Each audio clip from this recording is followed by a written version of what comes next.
দাও ট্র্যাকপ্যাডটা আমার কাছে দাও। তার কিছু সেটিং আছে, অবশ্য লাগবে না, সব ঠিকঠাক। এইচডি দিও না, শুধু শুধু রেজলিউশন বাড়ি খাবে। থাকে না, আমি আমি হাই দিই শুধু।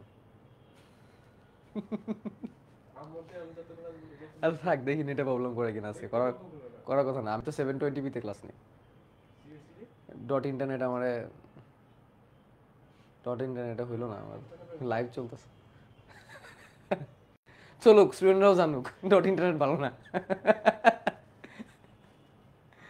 তোমাদের প্যাকেজ কয় টাকার? 8.5 না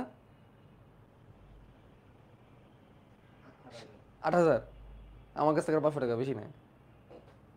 8,500 টাকা না, কিন্তু আমার ভালো না। পুরো লাইভ জেনে গেল ডট ইন্টারনেট ভালো না, আর তারপরে কি ডট ইন্টারনেট ঠিক হবে না? অবশ্য আমার এই মাসে বেতন দেওয়া হয় না ডট ইন্টারনেটের। কেন দিই নাই জানো? আমার তারা কাজ করে দেয়নি, দিয়ে দিব আজকে। আচ্ছা এটাকে ইয়ে করো, 200x করো। ওইটা, এটা না, ওই অ্যাপ না, এটা ফেসবুকটা। এই তোমাদের ক্লাস নিব, টেনশনের কিছু নাই।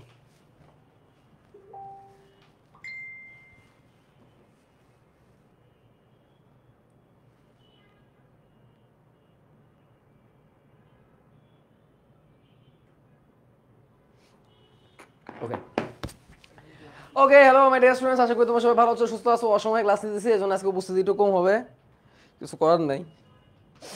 ওকে, তো হোয়াট আই ওয়াজ সেইং সেটা হচ্ছে যে তোমাদেরও শর্ট সিলেবাস, 25 বছরের শর্ট সিলেবাস। কি একটা অবস্থা, মানে এটা কোনোভাবে এক্সপেক্টেড ছিল না যে 25 বছর শর্ট সিলেবাস পাবে, কিন্তু এই গেল, কি আর করার। তো যেটা বলতেছিলাম আর কি, যে তোমাদের আজকে অনুজীব পড়াবো। আজকে অফিসিয়ালি আমি আজকে একটা ছোট ক্লাস নিব, অফিসিয়ালি আমি আজকে একটা ছোট্ট একটা ক্লাস নিব। ঠিক আছে, ভালো লাগতেছে না শুনে?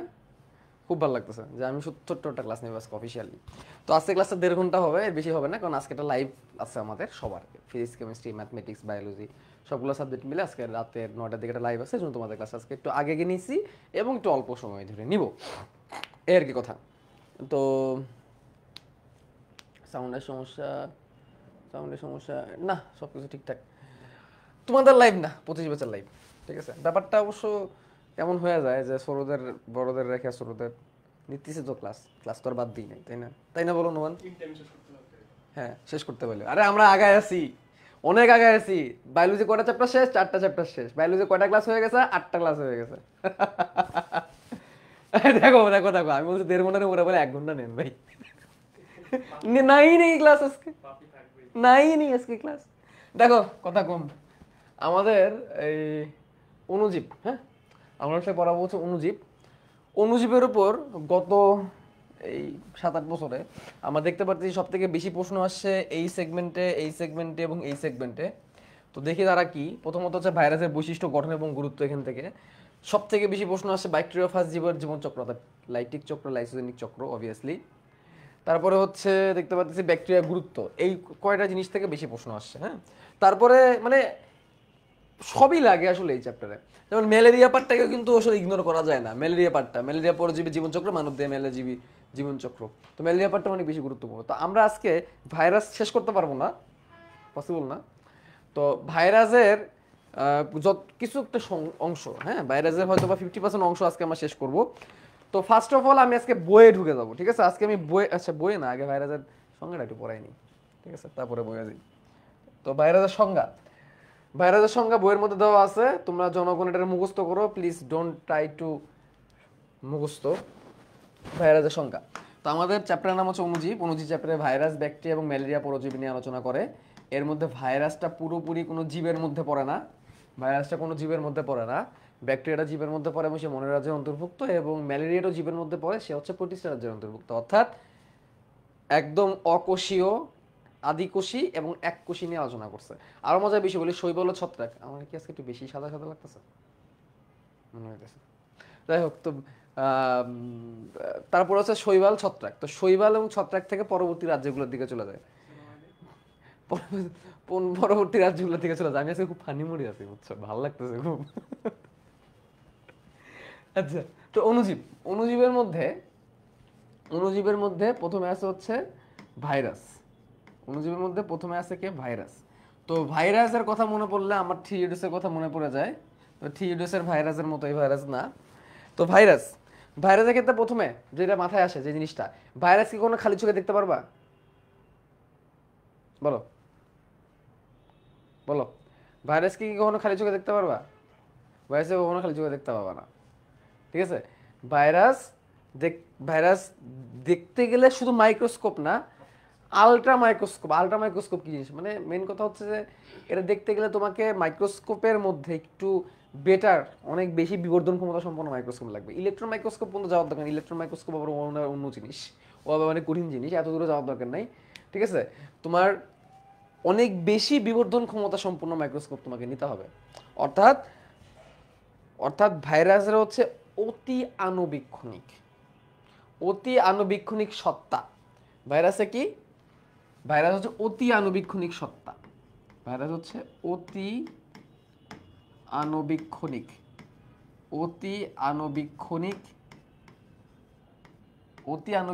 সত্তা। সত্তা মানে কি? সত্তা মানে এন্টিটি। এটাকে আমি সরাসরি জীব বলতে পারতেছি না, সমস্যা এইখানেই। ভাইরাসকে আমি সরাসরি কি বলতে পারতেছি না? ভাইরাসকে আমি সরাসরি জীব বলতে পারতেছি না, দেখুন এটা আমি সত্তার আমি উল্লেখ করছি। আবার জড়ও বলতে পারতেছি না, এটা নিয়ে একটা কথা আছে কিন্তু, ভাইরাস জীব না, ভাইরাস জড় না। ভাইরাস কি? ভাইরাস বাড়াইছে কে? কইছে লফ, বিজ্ঞানী লফ কথা বলছে। তো ভাইরাস জীব না, ভাইরাস জড়ও না, ভাইরাসই। ওকে, তো এই জন্য আমি সত্তা শব্দটা ব্যবহার করছি। এখন তাহলে সে কি দিয়ে তৈরি? তাহলে প্রথমে তার যে প্রশ্নটা চলে আসবে, সে কি দিয়ে তৈরি? সে হচ্ছে তার দেহের পুরোটার বাইরে কি আছে? তাদের পুরোটার বাইরে আছে হচ্ছে প্রোটিনের আবরণ। কিসের আবরণ? প্রোটিনের আবরণ। এই প্রোটিনের আবরণ ভেদ করে ভিতর দিকে ঢুকলে, প্রোটিনের আবরণ ভেদটা করে যদি আমি ভিতর দিকে ঢুকি, তাহলে আমি পাবো আইদার ডিএনএ অথবা আরএনএ। তো ডিএনএ আরএনএ কে কি বলা হয়? ডিএনএ আরএনএ কে নিউক্লিক অ্যাসিড বলা হয়। ডিএনএ আরএনএ কে কি বলা হয়? ডিএনএ এবং আরএনএ কে নিউক্লিক অ্যাসিড বলা হয়। তাহলে ভাইরাসকে আমরা বলতে পারি অতি আণুবীক্ষণিক সত্তা যা নিউক্লিক অ্যাসিড। নিউক্লিক অ্যাসিড মানে কি? নিউক্লিক অ্যাসিড মানে আইদার ডিএনএ অথবা আরএনএ, যা নিউক্লিক অ্যাসিড ও প্রোটিন দিয়ে তৈরি।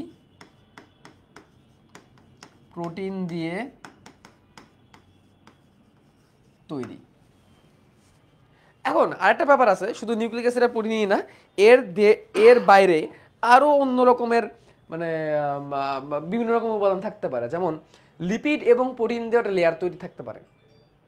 লিপিড এবং প্রোটিনের তৈরি একটা লেয়ার থাকতে পারে, যেটা আমরা পরে আলোচনা করব। ভাই একাডেমিক ক্লাস করেছি, এখন এগুলো করা লাগবে না? না, কি দরকার? আসেন, বসেন, চা খেয়ে চলে যাবেন, তাই না?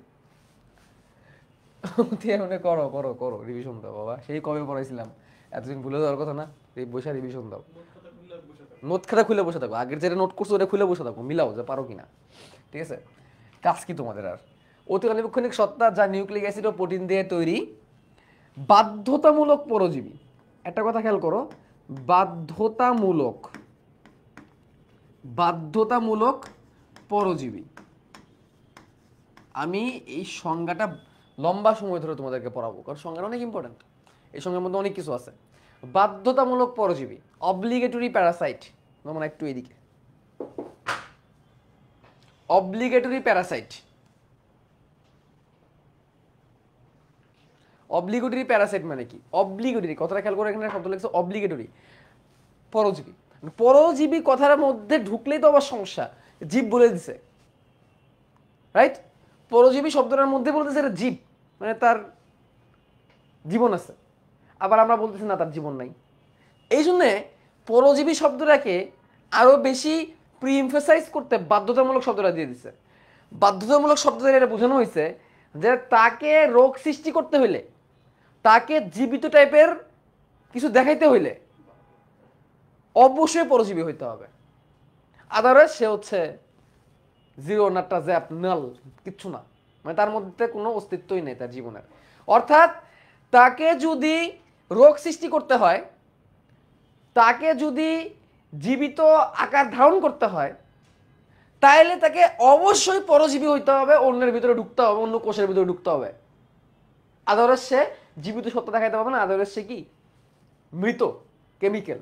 এই জন্য শুধু পরজীবী বলে রাখে নাই, বাধ্যতামূলক পরজীবী শব্দটা ব্যবহার করছে। সে কখনোই কোনো একটা জীবিত কোষ ব্যতীত সংসার করতে পারবে না।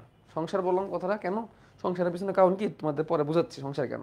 পরজীবী, বাধ্যতামূলক পরজীবী বস্তু, পরজীবী, এবং লাস্টে দিয়ে আরেকটা কথা পোস্ট ইমফোসাইজের মতো দিয়ে দিয়েছে বস্তু। পরজীবী বলে আবার কি বলে দিছে বস্তু, মানে এই মাথার উপরে তুললাম, এই আবার কি করে ফেললাম নিচে নামাই দিলাম, এরকম একটা কি ব্যাপারটা।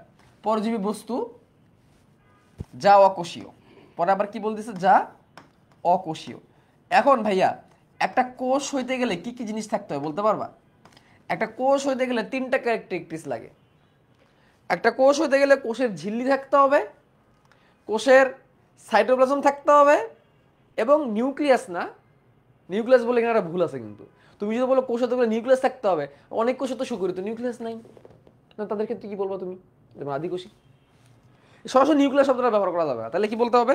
কোষ হইতে গেলে কোষের ঝিল্লি থাকতে হবে, কোষের সাইটোপ্লাজম থাকতে হবে, এবং নিউক্লিক বস্তু থাকতে হবে, নিউক্লিয় বস্তু থাকতে হবে। নিউক্লিয় বস্তু বলতে ডিএনএ, আরএনএ, তার সাথে একটু প্রোটিন থাকতে পারে, 3 জিনিস থাকতে হবে, 3টা, এই 3 জিনিস থাকতে হবে। তো এর মধ্যে আমি খালি নিউক্লিক অ্যাসিডটা পাচ্ছি, বা নিউক্লিয় বস্তু বলে দিতে পারি এটাকে আমরা, আর তো কিছু পাচ্ছি না। আচ্ছা, প্রোটিনটাকে তুমি সাইটোপ্লাজম বলবা, সম্ভব না তো, এর তো কোনো কোষের ঝিল্লিও নাই, তার মানে সে আসলে কোনো কোষ হইতে পারে না। ঠিক আছে, যা অকোষীয় জীবদেহের অভ্যন্তরে, তারপরে দেখো জীবদেহের অভ্যন্তরে প্রবেশ করে রোগ সৃষ্টি করে, জীবদের অভ্যন্তরে প্রবেশ করে রোগ সৃষ্টি করে, কিন্তু জীবদেহের বাইরে নিষ্ক্রিয় রাসায়নিক কণার ন্যায় আচরণ করে, রাসায়নিক কণার ন্যায় আচরণ করে। কিছু বুঝতে পারছো এই কথাটা মানে কি? রাসায়নিক কণার ন্যায়, এই কথাটা মানে হচ্ছে ওই যে বাধ্যতামূলক পরজীবীটাকে এমফাসাইজ করা হয়েছে, যে সে বাধ্যতামূলক পরজীবী, জীবদের অভ্যন্তরে সে রোগ সৃষ্টি করবে, অথবা জীবদের বাইরে সে একদম রাস্তাটা কেমিক্যাল। তো এখানেই ভাইরাসের 2টা কথা উল্লেখ করে দেওয়া হয়েছে, ভাইরাস আইদার জড় অথবা জীব। ওকে, তাহলে এটা হচ্ছে ভাইরাসের সংজ্ঞা। সো আমি তোমাদের অবশ্যই ইনসিস্ট করব এই সংজ্ঞাটা তোমরা মুখস্থ করবা না, কোনো প্রয়োজন নেই সংজ্ঞা মুখস্থ করার, পয়েন্টগুলো মনে রাখবা কি কি জিনিস বলা হয়েছে। এগুলো আগে পিছিয়ে হলে কোনো সমস্যা নাই, তুমি আগে নিউক্লিক অ্যাসিড এবং প্রোটিন দিয়ে শুরু করো, দ্যাট ডাজন্ট ম্যাটার, কোনো সমস্যা নেই। তুমি অত্যাধুনিক থেকে আরো পরে আনো, কোনো সমস্যা নাই। তুমি বাধ্যতামূলক পরজীবী দিয়ে শুরু করো, কোনো সমস্যা নাই। টার্ম ছোট ছোট কিওয়ার্ডগুলো মনে রাখো, কোনটা কি এবং কোনটা মানে কি। ক্লিয়ার? তাহলে যদি ক্লিয়ার থাকে, এবার তোমাদের একটু ইতিহাস পড়াবো। এই ইতিহাস আসলে কারোরই ভালো লাগে না, লাগে কি? ইতিহাস কারো ভালো লাগে, ইতিহাস কারো ভালো লাগে না। তো তোমাদেরকে এখন একটু একটা ইতিহাস পড়াবো। ইতিহাসের মধ্যে আসলে জানাবে যে আসলে কোন সালে কি হয়েছে না হয়েছে। একটু দাঁড়াও, বাই করে নি।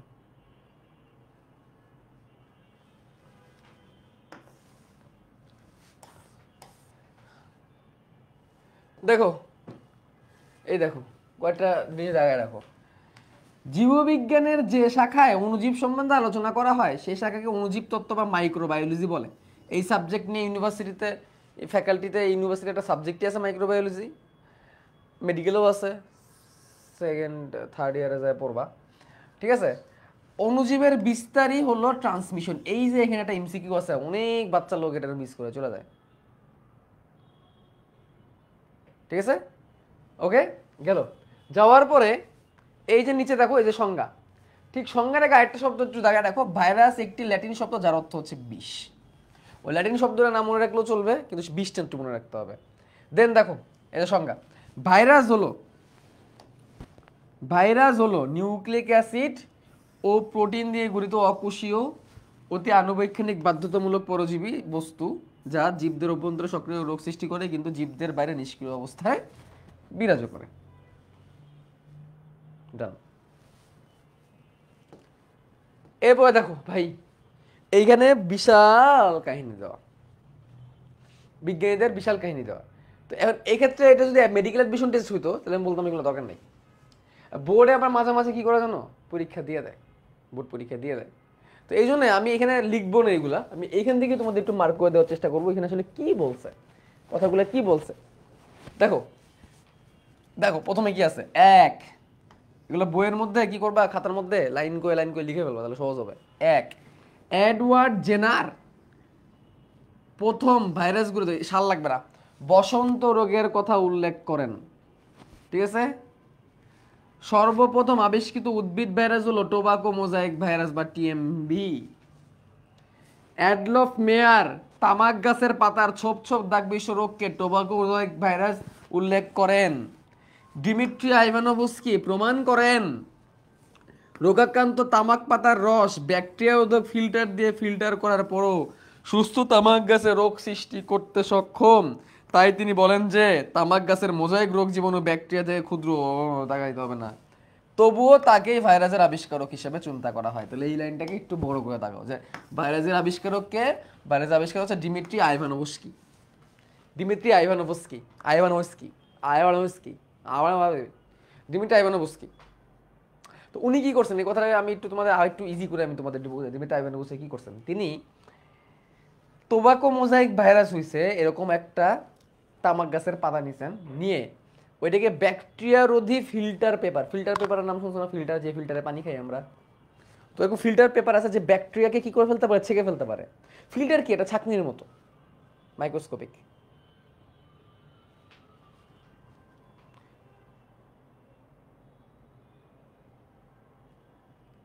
ওকে, তাহলে মাইক্রোস্কোপিক সে। আচ্ছা ওয়েবে কি ক্যামেরা উল্টা, ওরা বলতেছে ক্যামেরা সোজা করেন। তো উনি কি করছেন, ভাইরাসকে টোবাকো মোজাইক ভাইরাসের পাতাকে ছাকছেন ফিল্টার দিয়ে। কি ফিল্টার দিয়ে, ব্যাকটেরিয়া রোধী ফিল্টার দিয়ে। তো ব্যাকটেরিয়া রোধী ফিল্টার দিয়ে ছাকার পরে, ব্যাকটেরিয়া রোধী ফিল্টার দিয়ে ছাকার পরে তিনি ওইটাকে আবার একটা তামাক গাছে প্রয়োগ করছেন। প্রয়োগ করে দেখা গেছে ওই তামাক গাছেরও কি হয়ে গেছে, ওই তামাক গাছেরও অসুখ হয়ে গেছে, অসুস্থ হয়ে গেছে তামাক গাছ। তাহলে ব্যাকটেরিয়া, তার মানে কি দাঁড়ালো, একটা তামাক গাছে অসুস্থ ছিল, তাকে ছাকা হয়েছে, ছাকার পরেও আমি কি করতে পারি নাই, কি ঠিক আছে যে আটকায় গেছে যে বলে হ্যালো, হ্যাঁ ঠিক আছে। তো তাকে ছাকার পরেও ব্যাকটেরিয়া যদি ছাকার পরেও লাভ হয় নাই, ওই ছাকার পরেও তাকে অন্য একটা গাছকে সে রোগাক্রান্ত করতে পারছে। তার মানে ব্যাকটেরিয়াকে ফিল্টার করা যায় যে পেপার দিয়ে, সেই পেপার দিয়ে ভাইরাসকেও কি করা যায় না, ফিল্টার করা যায়। তার মানে ব্যাকটেরিয়া থেকেও ভাইরাস বড় না ছোট, বলো একটু মাথার কনসেপ্ট, বেসিক কনসেপ্টে কাজে লাগাও। ব্যাকটেরিয়া থেকে ভাইরাস ছোট না বড়, অবশ্যই ছোট। কারণ ব্যাকটেরিয়াকে যে আটকায় ফেলতে পারে সে ভাইরাসকে আটকাতে পারে না। তার মানে ছাকনির ছিদ্র থেকে ভাইরাস কি ছোট, ছাকনির ছিদ্র থেকে ছোট। ওকে, তাহলে এটা করছেন, এই জন্য তিনি ভাইরাস আবিষ্কার করতেন। এটা খুবই গুরুত্বপূর্ণ লাইন, এটা খুবই গুরুত্বপূর্ণ লাইন। ঠিক আছে, আর অ্যাডলফ মেয়ারই এইটাকে উল্লেখ করছে যে টোবাকো মোজাইক রোগটা হইতেছে ভাইরাসের কারণে। তারপর দেখো বেইজারিং কি বা বিজারিং তামাকের মোজাইক রোগের ভাইরাসকে টোবাকো মোজাইক ভাইরাস বা টিএমভি হিসেবে উল্লেখ করেন। এটাও গুরুত্বপূর্ণ। ওকে, আমি এগুলো লিখতেছি না, বই থেকে তাকাই দিচ্ছি, এগুলো বইতে থাকাই ভালো। এবার আসো, ওয়াল্টার রিড পিট জ্বরের সৃষ্টিকারী ইউলো ফিভার ভাইরাসটাকে আবিষ্কার করেন। তাকায় রাখো, একসাথে লিখে ফেললাম লাইন দিয়ে লাইন দিয়ে। এবার দেখো, এটা আবার গুরুত্বপূর্ণ, স্ট্যানলি অনেক গুরুত্বপূর্ণ ভূমিকা পালন করছে। এই স্ট্যানলি হচ্ছে মার্ভেলের স্ট্যানলি না কিন্তু, আবার স্ট্যানলি টোবাকো মোজাইক ভাইরাসকে পৃথক করে কেলাসিত করেন, যে কারণে তিনি নোবেল পুরস্কার লাভ করেন। সাল লাগবে না। স্ট্যানলি কি করছেন, স্ট্যানলি ভাইরাসকে কেলাসিত করতে পারছেন, এবং স্ট্যানলি ভাইরাসের একটা জড় বৈশিষ্ট্যকে করছেন। আচ্ছা কেলাস কি বুঝো তো, কেলাস কি, হোয়াট ইজ কেলাস,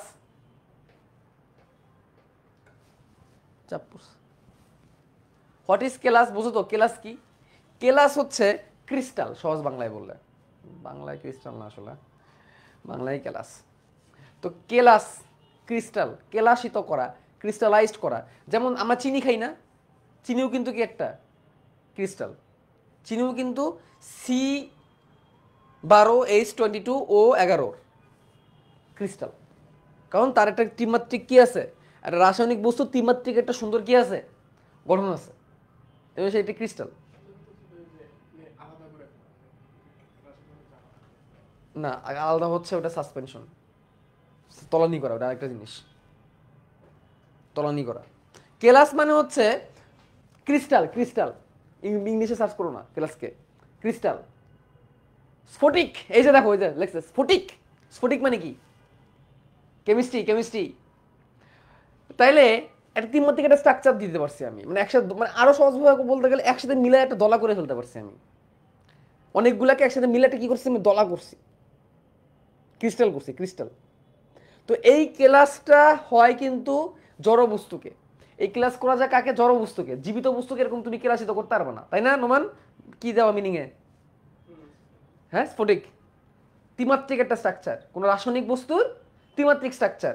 তাহলে যেখানে বলেই দিচ্ছে, যেখানে বলেই দিচ্ছে যে তার একটা ত্রিমাত্রিক স্ট্রাকচার, মানে জড় বস্তু, ক্লাস কাকে করতেছে, জড় বস্তুকে। তাহলে এখানে কি, এটা কোনো ডাউট আছে যে ক্লাস করাটা কি বৈশিষ্ট্য, জড় বৈশিষ্ট্য। তো এটা কে করছেন, প্রথমবার ক্লাসে তো কে করছেন, বিজ্ঞানী স্ট্যানলি করছেন, এবং তিনি করছেন কি 1 টন তামাক পাতা থেকে মাত্র 1 চামচ ক্রিস্টাল, এই যে দেখো ক্রিস্টাল শব্দটা এখানে ব্যবহার করে দিয়েছে, ক্রিস্টাল করে দিয়েছে, crystal, crystal, crystal pain, crystal বল, ক্রিস্টাল বল ছোটবেলায় দেখতাম এরকম ক্রিস্টাল বল থাকতো, এর ভিতরে ভবিষ্যৎ দেখতো, এর ভিতরে কোন জায়গায় দুশ্মন আছে দেখতো। ওকে, তাহলে স্ট্যানলির কথা মনে রাখবা। তারপর দেখো বডেন এবং পিরি, এই যে দুজনের নামটা আমার এত ক্লিয়ার লাগে রে, বদেন আর পিরি। এটা আমি কেমনে মনে রাখতাম জানো, বদেন পিরি মনে রাখতে পারতাম না, বললাম পিরিতে বসেন।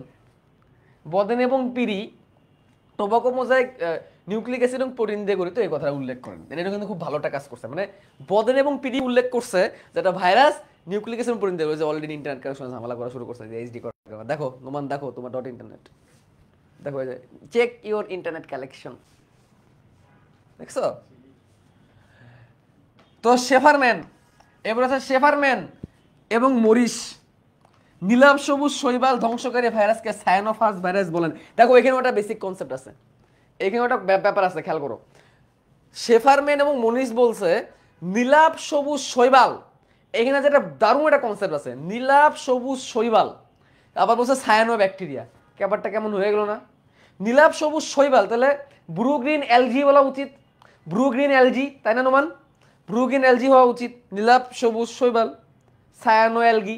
সায়ানো অ্যালগি না বলে এখানে কি বলছে, সায়ানো ব্যাকটেরিয়া। তো নীলাভ সবুজ শৈবালটাকে যখন প্রথম দেখছে সায়েন্টিস্টরা, তখন সবুজ দেখে ভাবছে এটা কি হইতে পারে না কখনো, এটা কোনো ব্যাকটেরিয়া হইতে পারে না, শৈবাল ভাবছে, পানির উপরে এরকম সুতার মতো ফিলামেন্টাস শৈবাল ভাবছে, একটা মানে সূত্রাকার শৈবাল ভাবছে। দেখা মাইক্রোস্কোপের ভিতর ঢুকে তো সবার ফিউজ হয়ে গেছে, আরে ভাই এর মধ্যে কোনো কি নাই, সুগঠিত নিউক্লিয়াস নাই। তো এখন নাম তো অলরেডি দিয়ে দিছে ব্রুগিন অ্যালজি, নীলাভ সবুজ শৈবাল, তো নাম দিয়ে দিছে, দেওয়ার পরে তো খট্টা খাইছে যে এ তো আসলে শৈবাল না, এ তো আদিকোষী, তার মানে কি ব্যাকটেরিয়া। তো ওই জন্য নাম দিছে কি সায়ানো ব্যাকটেরিয়া। এটা ঠিক আছে, সায়ান হচ্ছে কালারের নাম, সায়ান কি কালার, সায়ান কালার, নিয়ে সার্চ করো সায়ান কালার, যেমন magenta colour, wow wow wow, purple, ঠিক আছে, সো বিউটিফুল। তো সায়ানো ব্যাকটেরিয়া, সায়ান হচ্ছে কালার। আরে নুমান কেন, মুহিব ভাই বলে না, মুহিব ভাই তো সামনে নাই, আমার সামনে আছে নুমান, ঠিক আছে, আমার মুহিব ভাই হচ্ছে নোমান, ঠিক আছে। নোমান প্রতি ক্লাসে থাকবা, হ্যাঁ, প্রতি ক্লাসে থাকার জন্য, এফআরবি প্রতি ক্লাসে থাকার জন্য তোমাকে আমি খাওয়াবো, যাও, ঠিক আছে, কি খাওয়াবো এটা উজ্জ্বল থাকুক। তো cyanobacteria, cyan colour, cyan colour, নীলাভ সবুজ। কিন্তু সায়ানো ব্যাকটেরিয়া হওয়ার পরেও অনেকে জোর করে এটা এখনো কি বানায় রাখছে, নীলাভ সবুজ শৈবাল এখনো বানায় রাখছে জোর করে, কিন্তু আসলে এই জোরটা করা উচিত না। ওকে, ধ্বংসকারী, এখন নীলাভ সবুজ শৈবাল ধ্বংসকারী, অর্থাৎ সায়ানো ব্যাকটেরিয়া ধ্বংসকারী, সায়ানোফাজ আবিষ্কার। শব্দটা খেয়াল করো, ফাজ আসবে সামনে, বেসিক ফাজ শব্দটা সামনে আসবে। ফাজ মানে কি, ধ্বংসকারী, বিদীর্ণকারী, চূর্ণ বিচূর্ণকারী, নষ্টকারী। তো এমন একটা ভাইরাস আবিষ্কার করছেন উনি, যিনি সায়ানো ব্যাকটেরিয়ার মধ্যে ঢুকে ঢুকে সায়ানো ব্যাকটেরিয়া মাইরা ওয়াট লাগাই দিয়ে বেরোয় চলে আসে, এটা উনি আবিষ্কার করছেন। ওকে, তারপরে দেখো কার কথা পড়বো, বিজ্ঞানী লফ, তিনি কি বলছেন জানো, তিনি বলছেন ভাইরাস, ভাইরাস, ওয়াও, হ্যাঁ আমি এরকম বিজ্ঞানী হয়ে যেতাম। তারপর দেখো এটা খুব মজা, এটা আমার খুব মজা লাগে। আচ্ছা, কারো যদি এইচআইভি হয়, কারো যদি এইচআইভি পজিটিভ হয়, মানে কেউ যদি এইডস হয় কারো, তাহলে তার জীবন কি হইল? কারো এইচআইভি হইল তো সে গেল, কই গেল? একদম তাল গেছে, গেল। তাহলে কারো যদি এইচআইভি হয় তাহলে সে একদম গেল। তাহলে মনে রাখবা, বিজ্ঞানী গেল, মানুষের মরণ ব্যাধি এইডস রোগের ভাইরাস এইচআইভি আবিষ্কার করেন, গেল, বিজ্ঞানী গেল। ওকে, আচ্ছা। তারপর দেখো এর নামটা আমার খুব ভালো লাগে, প্রত্যেকটা নামই খুব কিউট। হারভিজে ওয়াল্টার, হারভিজে ওয়াল্টার, ঠিক আছে? এটা আমি হ্যারি পটারে রাখতাম আর কি। মানুষের নীরব ঘাতক ব্যাধি হেপাটাইটিস সি ভাইরাস আবিষ্কার করেন। এই বদনার পিড়ে আবার আসছে, দরকার নেই। শেষের দিকে নোবেল করোনা ভাইরাস আবিষ্কার হয়। এই পর্যন্ত ভাই 5টা ধরনের ভাইরাসের বর্ণনা করা গেছে, তাই করতাম। ওকে, তাহলে এইগুলো একটু একটু তোমাদের একটা সহজ টেকনিক বলে দিই। আমারই লিখে দেওয়া উচিত ছিল, দেই নেই, সরি ফর দ্যাট। তোমরা কি করবা সেটা হচ্ছে যে বিজ্ঞানীর নাম লিখবা, টান দিয়ে তার কাজটা লিখবা। বিজ্ঞানীর নাম, তার কাজ, এক ওয়ার্ডে বা 2 ওয়ার্ডে, নাম ওয়ার্ড, নাম তার কাজ, নাম তার কাজ করে একটা মাথার মধ্যে লিখবা, লিখে এমনি লাগাই দিবা। ঠিক আছে? তোমরা তো নোট করো না, সুন্দর করে নোট করবা, নোট করে বায়োমিশন গ্রুপের মধ্যে আপলোড করে দিবা। বুঝতে পারছো? এবং তারপর তোমাদেরকে জার্সি দেওয়া হবে। ওকে, হেটার্সরা বলবে তলে তলে বায়োমিশনের প্রমোশন করে। আচ্ছা, তো গেল। এখন দেখো আবাস তল টল এগুলো কিছু লাগবে না, স্ট্যানলি ভাইরোলজির জনক এগুলো আমরা পড়ে ফেলছি। এখন দেখো আয়তন, দেখো এই আয়তন থেকে এখনো পর্যন্ত মনে হয় না খুব বেশি প্রশ্ন আসছে, বাট ওই যে একটা জিনিস লাগে, সেটা হচ্ছে কি, সব থেকে ক্ষুদ্রাকৃতির ভাইরাস, ঠিক আছে? সব থেকে ক্ষুদ্রাকৃতির ভাইরাস কোনটা, সব থেকে বড় আকৃতির ভাইরাস কোনটা? তো ভাইরাসের মধ্যে দেখো পোলিও ভাইরাস 12 ন্যানোমিটার, একটু জায়গা রাখতে পারো। টোবাকো মোজাইক ভাইরাস 300 ন্যানোমিটার জায়গা রাখতে পারো। ফুট অ্যান্ড মাউথ সৃষ্টিকারী রোগ ভাইরাসটা সব থেকে ক্ষুদ্র, আর আর লাগবে না কিছু। তাহলে সব থেকে ক্ষুদ্র ভাইরাসটা তোমাদের বই অনুসারে ফুট অ্যান্ড মাউথ ভাইরাস। আচ্ছা যাক, এতক্ষণ যেগুলো পড়াই ফেলছি তো ফেলছি, এতক্ষণ পরে আমার প্রিয় জায়গায় এখনো আসে নাই, ধর ভাইরাসের আকৃতি পড়াইতে চাইছিলাম। এখন আসো ভাইরাসের বৈশিষ্ট্য, এটা পড়াবো। এখানে আমাদের একটু লিখতে হবে, সব কিছু তো আর তাকায় দিলে হয় না। আসো, এখন আমরা কোথায় যাব? ভাইরাসের জড় রাসায়নিক বৈশিষ্ট্য এবং ভাইরাসের জীবীয় বৈশিষ্ট্যটা আমরা এখন পড়বো, ঠিক আছে? এবং ভাইয়া প্লিজ এখান থেকে কিন্তু সৃজনশীল প্রশ্ন আসে, এখান থেকে সৃজনশীল প্রশ্ন আসে এবং এখান থেকে বহুত এমসিকিউ আসে। তাহলে আমরা প্রথমে ভাইরাসের জড় রাসায়নিক বৈশিষ্ট্যগুলো দেখি। কোন কোন কারণে ভাইরাসকে আমি কি বলতে চাচ্ছি? ভাইরাসকে আমি স্ট্রাকচারাল কম্পাউন্ড অর্থাৎ জড় বস্তু বলতে চাচ্ছি। তাহলে ভাইরাসের জড় রাসায়নিক বৈশিষ্ট্য, ভাইরাসের জড় রাসায়নিক বৈশিষ্ট্য, এগুলো সিকিউতে আসে। ভাইরাসের জড় রাসায়নিক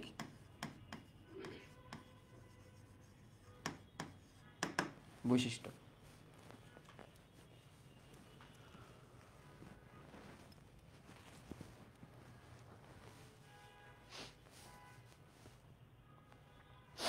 ওকে, দেখো এখন তোমরা একটু নিজের মাথা খাটায় একটু উত্তর করবা যে আসলে কি কি কারণে সে জড় রাসায়নিক হইতে পারে।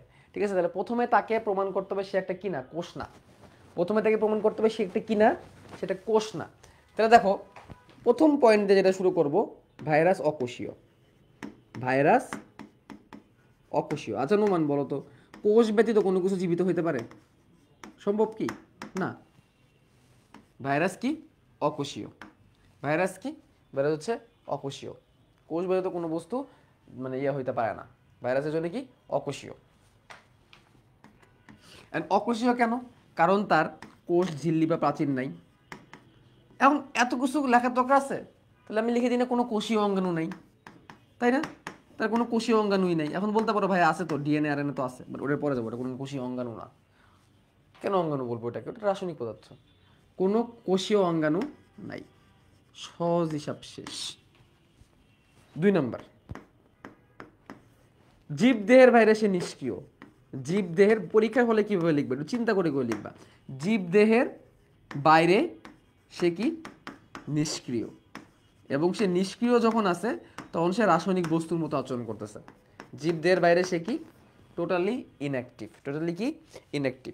আচ্ছা, ভাইরাসের কোনো পরিপাক হয় না, কোনো বিপাক হয় না, তার মধ্যে কোনো এনজাইম নাই, এক্সেপ্ট কিছু কিছু এনজাইম থাকতে পারে। কিছু কিছু এনজাইম ভাইরাসের মধ্যে থাকতে পারে, এটা এক্সেপশনাল কেস। ঠিক আছে? ওটা এক্সেপশনাল। তাহলে লিখতে পারি ভাইরাসের কোনো পুষ্টি নাই, কোনো বিপাক নাই। কোনো পুষ্টি বা বিপাক নাই। কোনো ভাইরাসের কোনো পুষ্টি বা বিপাক নাই, বিপাকীয় এনজাইম নেই, বিপাকীয় এনজাইম নাই, সরি টু সে নাই। ওকে, তারপর আমরা একটু আগে জিনিস খেয়াল করছি যে ভাইরাসকে ব্যাকটেরিয়া দিয়ে ফিল্টার করা যায় না, এটা কি আমরা খেয়াল করছি? ব্যাকটেরিয়া দিয়ে ফিল্টার করা যায় না, ব্যাকটেরিয়া রোধী ফিল্টার অকার্যকর, শেষ। এটুকু লিখলেই হইল। সহজ করো শব্দগুলোকে সহজ করো। আচ্ছা, সে স্বাধীনভাবে প্রজনন করতে পারে না, স্বাধীনভাবে প্রজনন করতে পারে না। একটা কোষ হওয়ার বা জীব হওয়ার একটা বড় বৈশিষ্ট্য থাকতে হবে, তার স্বাধীনভাবে প্রজনন করার ক্ষমতা থাকতে হবে, তার সংখ্যা বৃদ্ধি করার ক্ষমতা থাকতে হবে। সংখ্যা বৃদ্ধি করতে না পারলে তো সে কোনোভাবেই জীব হইতে পারে না, কোষ হতে পারে না। তার উদ্দীপনায় সাড়া দেয় না, সে উদ্দীপনায় সাড়া দেয় না, উদ্দীপনায় সাড়া দেয় না, উদ্দীপনায় সাড়া দেয় না। আচ্ছা, তারপরে আর কি কি কারণ হইতে পারে, যেগুলো কমন কারণ সেগুলো এখনো মনে লিখি নাই। সেগুলো কি? সে হচ্ছে, আচ্ছা, উদ্দীপনা সাড়া দেয় না এবং দৈহিক বৃদ্ধি নেই, এটাও লিখে রাখো। দৈহিক বৃদ্ধি নাই। তার কিছু বৈশিষ্ট্য আছে, যেমন তাকে ক্রিস্টালাইজ করা যায়, কি করা যায়? ক্রিস্টালাইজ করা যায় বা কেলাসিত করা যায়, তাকে কেলাসিত করা যায়। এখন বলো, কোনো জীবকে কেলাসিত করা যায় নাকি জড়বস্তুকে কেলাসিত করা যায়? নোমান, কোনো জীবকে কেলাসিত করা যাবে? জড়বস্তুকে কেলাসিত করা যাবে, কেলাসিত করা যায়। তুমি জীবকে ধরে ঠেলে কিন্তু ব্যাপন করতে পারবে না, ওকে কি করা যায়? ব্যাপন করা যায়, কেলাসিত করা যায়। ব্যাপনযোগ্য হওয়া মানে কি? সে একটা জড় বস্তুর মতো। তলানি করা যায়, কি করা যায়? তলানিকরণ করা যায়, তলানিকরণ হয় মানে তাকে তলানি করে ফেলায় রাখা যায়, ঠিক আছে? সাসপেনশন তৈরি করা যায়, সাসপেনশন তৈরি হয়। এখন দেখো, তোমাদের বইয়ে একটা কথা লিখছে, সেটা কি? সেন্ট্রিফিউজ করা যায়। তো সেন্ট্রিফিউজ করা, তলানি করা মধ্যে আসলে তেমন বেশি কোনো ডিফারেন্স নাই। তলানি করা মানে কি? তুমি একটা জিনিস দেখো, সেন্ট্রিফিউজ ও তলানির মধ্যে পার্থক্যটা কি? অনেকে এটাকে এক করে ফেলে, ছোট মাইনর একটা ডিফারেন্স আছে। তলানি করা মানে হচ্ছে তুমি যখন পানি ঢেলে রেখে দিলা কলসের মধ্যে, বালতির মধ্যে, সকালবেলা উঠে দেখবা পানির নিচে কি হয়ে আছে? বালতির তলদেশে কিছু কঠিন পদার্থ জমে আছে। ওটা কি পড়ছে? থিতানো বলে, থিতানো প্রসেস বলে এটাকে, থিতানো, বাংলা ভাষা এটাকে থিতানো বলে। এটাই তলানিকরণ, কোনো কিছু করো না। আর সেন্ট্রিফিউজ মানে কি? মানে সোজা আঙুলে ঘি উঠবে না, তুমি কি করবা? আঙুলটারে ঘুরাবা, মানে অনেক জোরে স্পিডে একটা জিনিসটা কি করবা, মানে অনেক জোরে স্পিডে তুমি ওটারে ঘুরাবা, তাহলে অটোমেটিক সে কি হইতে বাধ্য হবে? তলানি হইতে বাধ্য হবে। নট অনলি তলানি, লেয়ার বাই লেয়ার কি হয়ে যাবে? সে শোধিত হয়ে যাবে, ভারী থেকে হালকা। তো ওইটা হচ্ছে সেন্ট্রিফিউজ। তাহলে তুমি জোরসে ঘুরো, একেবারে লেয়ার বাই লেয়ার আলাদা করবা, নিচে জমা করবা, এটা একটা জিনিস। আর তলানি কোয়াইট সিমিলার, তাহলে তারা দুটোই করা যায়। এগুলো সব কিসের বৈশিষ্ট্য? জ্বরের বৈশিষ্ট্য। এগুলো জড় রাসায়নিক বৈশিষ্ট্য বলে আমি এটাকে উল্লেখ করছি। তারপরে কি আছে? হ্যাঁ, সে হচ্ছে রাসায়নিকভাবে শুধুমাত্র প্রোটিন এবং নিউক্লিক অ্যাসিড দিয়ে তৈরি। এটা আসলে উল্লেখ করার মতো কিছু আমি দেখতেছি না, এটাকে উল্লেখ করার মতো কিছু নাই। অ্যান্টিবায়োটিক এদের কোনো প্রতিক্রিয়া সৃষ্টি করে না। অ্যান্টিবায়োটিকের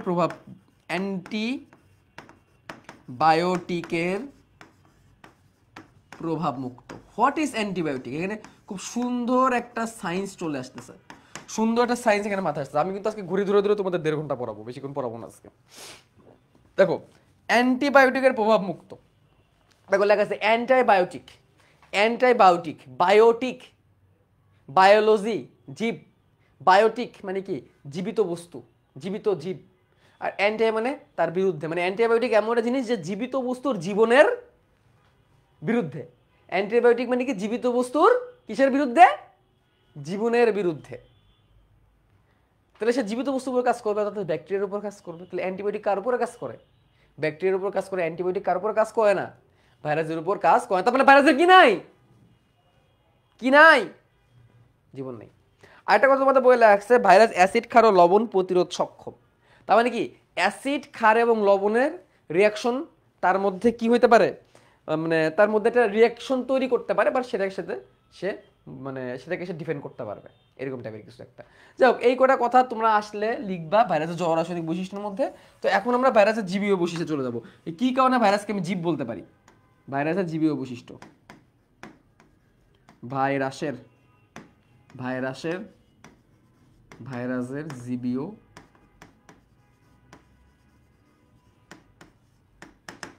বৈশিষ্ট্য, মানে কি কি কারণে তাকে আমি কি বলবো, জীব বলবো। আচ্ছা, প্রথম কারণ তোমরা হিসেবে কি ধরতে পারো তার ভিতরে?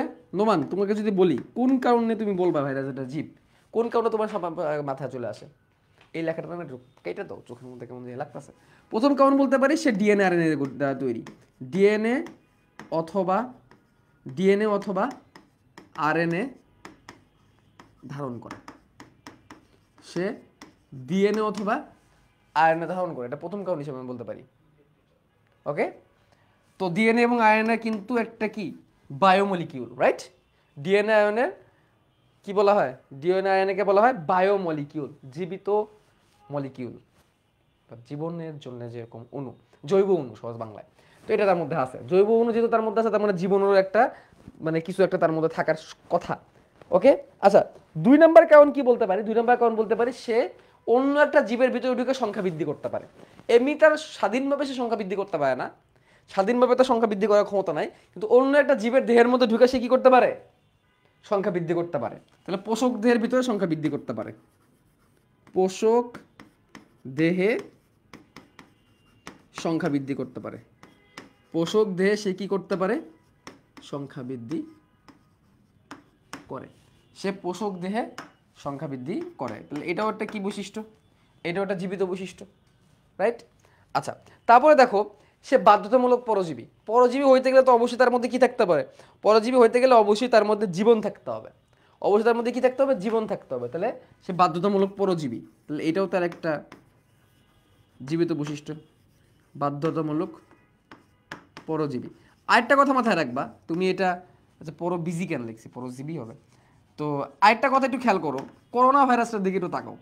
করোনা ভাইরাস সামান্য একটা ছোট্ট একটা ভাইরাস, সে কি পুরো পৃথিবীব্যাপী একটা প্যান্ডেমিক সিচুয়েশন তৈরি করতে পারছে না?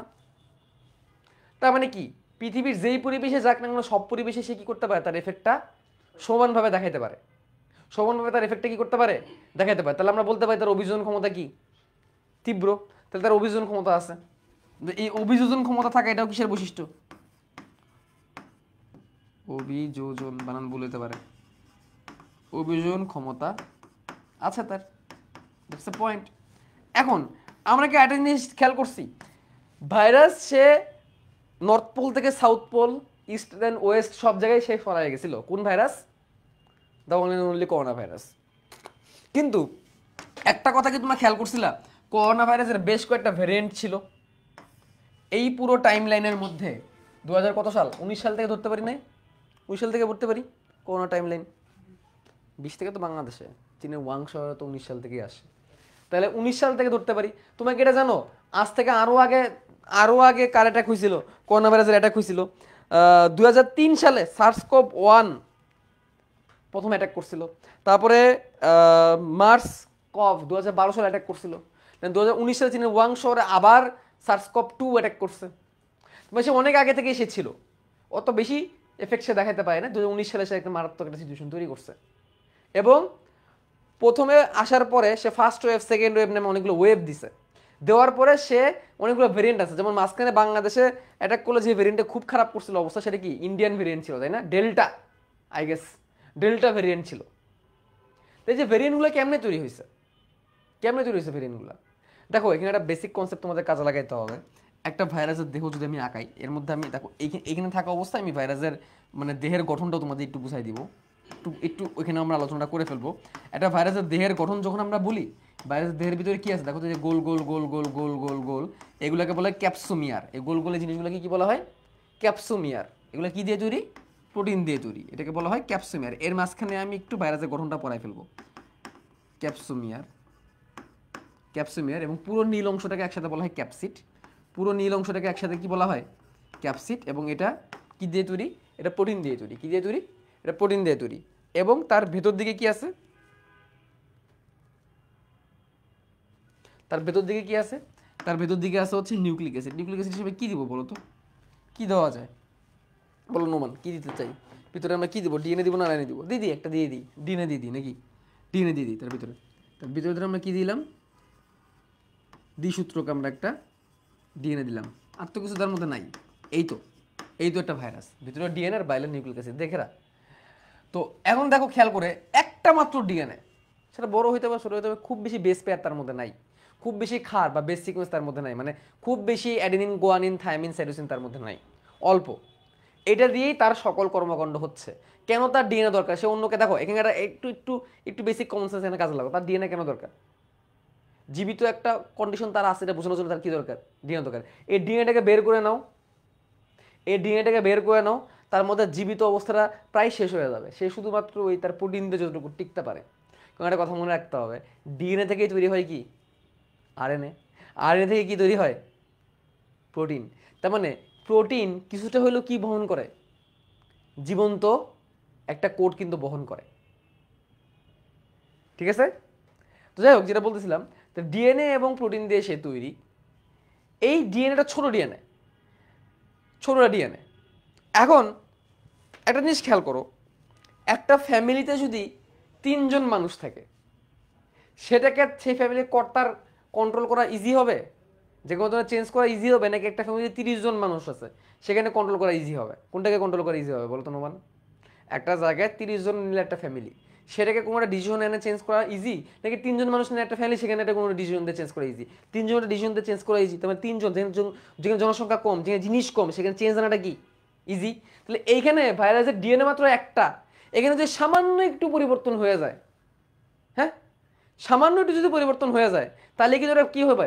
বৃহৎ একটা পরিবর্তন ধারণ করবে সামান্য ছোটটা পরিবর্তন হইলে। কথা কি ঠিক না ঠিক? তো এই যে যখন পরিবর্তনটা হয়, কেন পরিবর্তন হয়? একটা ভাইরাস থেকে যখন একটা ভাইরাস তৈরি হবে, তো ডিএনএ রেপ্লিকেট করবে, ডুপ্লিকেট ডিএনএ তৈরি হবে। ডুপ্লিকেট ডিএনএ যখন তৈরি হবে, তো এখানে মিস্টেক হয়ে যেতে পারে না? চেঞ্জ হয়ে যেতে পারে না? মিসম্যাচ হইতে পারে না? কাউন্টে ভুল হইতে পারে না? হইতে পারে। এইটার ফলে যদি বড় একটা চেঞ্জ হয়ে যায় এবং ডিএনএর গঠনে যদি পরিবর্তন আসে, তখন এটাকে বলা হয় মিউটেশন।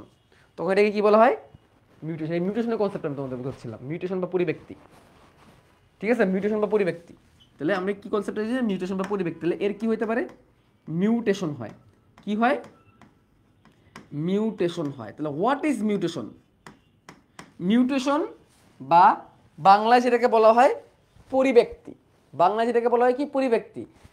ছোট পরিসরে ডিএনএর পরিবর্তন। কোনটা জীবের ছোট পরিসরে কিসের পরিবর্তন? ডিএনএর পরিবর্তন। এবং ডিএনএর পরিবর্তন জিনগত পরিবর্তন, বা জিনগত পরিবর্তন হলে কি হবে? বৈশিষ্ট্যের পরিবর্তন হবে। হবে কি না? এভাবে করে কিন্তু ডিএনএ গুলো চেঞ্জ হয়। এখন দেখো, মিউটেশন হইতে হইতে হইতে হইতে যদি খুব বড় একটা চেঞ্জ হয়ে যায়, খুব বড় একটা চেঞ্জ হয়ে যায়, যেমন ধরো মিউটেশন হয়ে আমার কানের রং চেঞ্জ হয়ে গেল, আমার চোখের রং চেঞ্জ হয়ে গেল, আমার নাকের রং চেঞ্জ হয়ে গেল, আস্তে আস্তে কান ছোট হইতে থাকবে, ছোট নাক নাই হয়ে গেল, তখন দেখবে হুট করে কি হয়ে যাবে? নতুন একটা স্পেসিস তৈরি হয়ে যাবে, নতুন একটা টাইপ তৈরি হয়ে যাবে। ওটাকে বলা হবে প্রকরণ। ওটাকে কি বলা হবে? প্রকরণ। তাইলে মিউটেশন হচ্ছে সামান্য একটা পরিবর্তন, যার কারণে সেটা চারিত্রিকভাবে বৈশিষ্ট্যের পরিবর্তন করবে। মিউটেশন হইতে হইতে বড় লেভেলে পরিবর্তন হয়ে যায়, তখন এটাকে কি বলা হবে? প্রকরণ। তখন এটাকে কি বলা হবে? প্রকরণ বা ভেরিয়েন্ট বা ভেরিয়েশন। তাহলে মিউটেশন হয় এবং ভেরিয়েশন হয়, মিউটেশন হয় এবং প্রকরণ হয়। হ্যাঁ, প্রকরণ বা ভেরিয়েশন হয়। এখন এইগুলা জীব ছাড়া সম্ভব?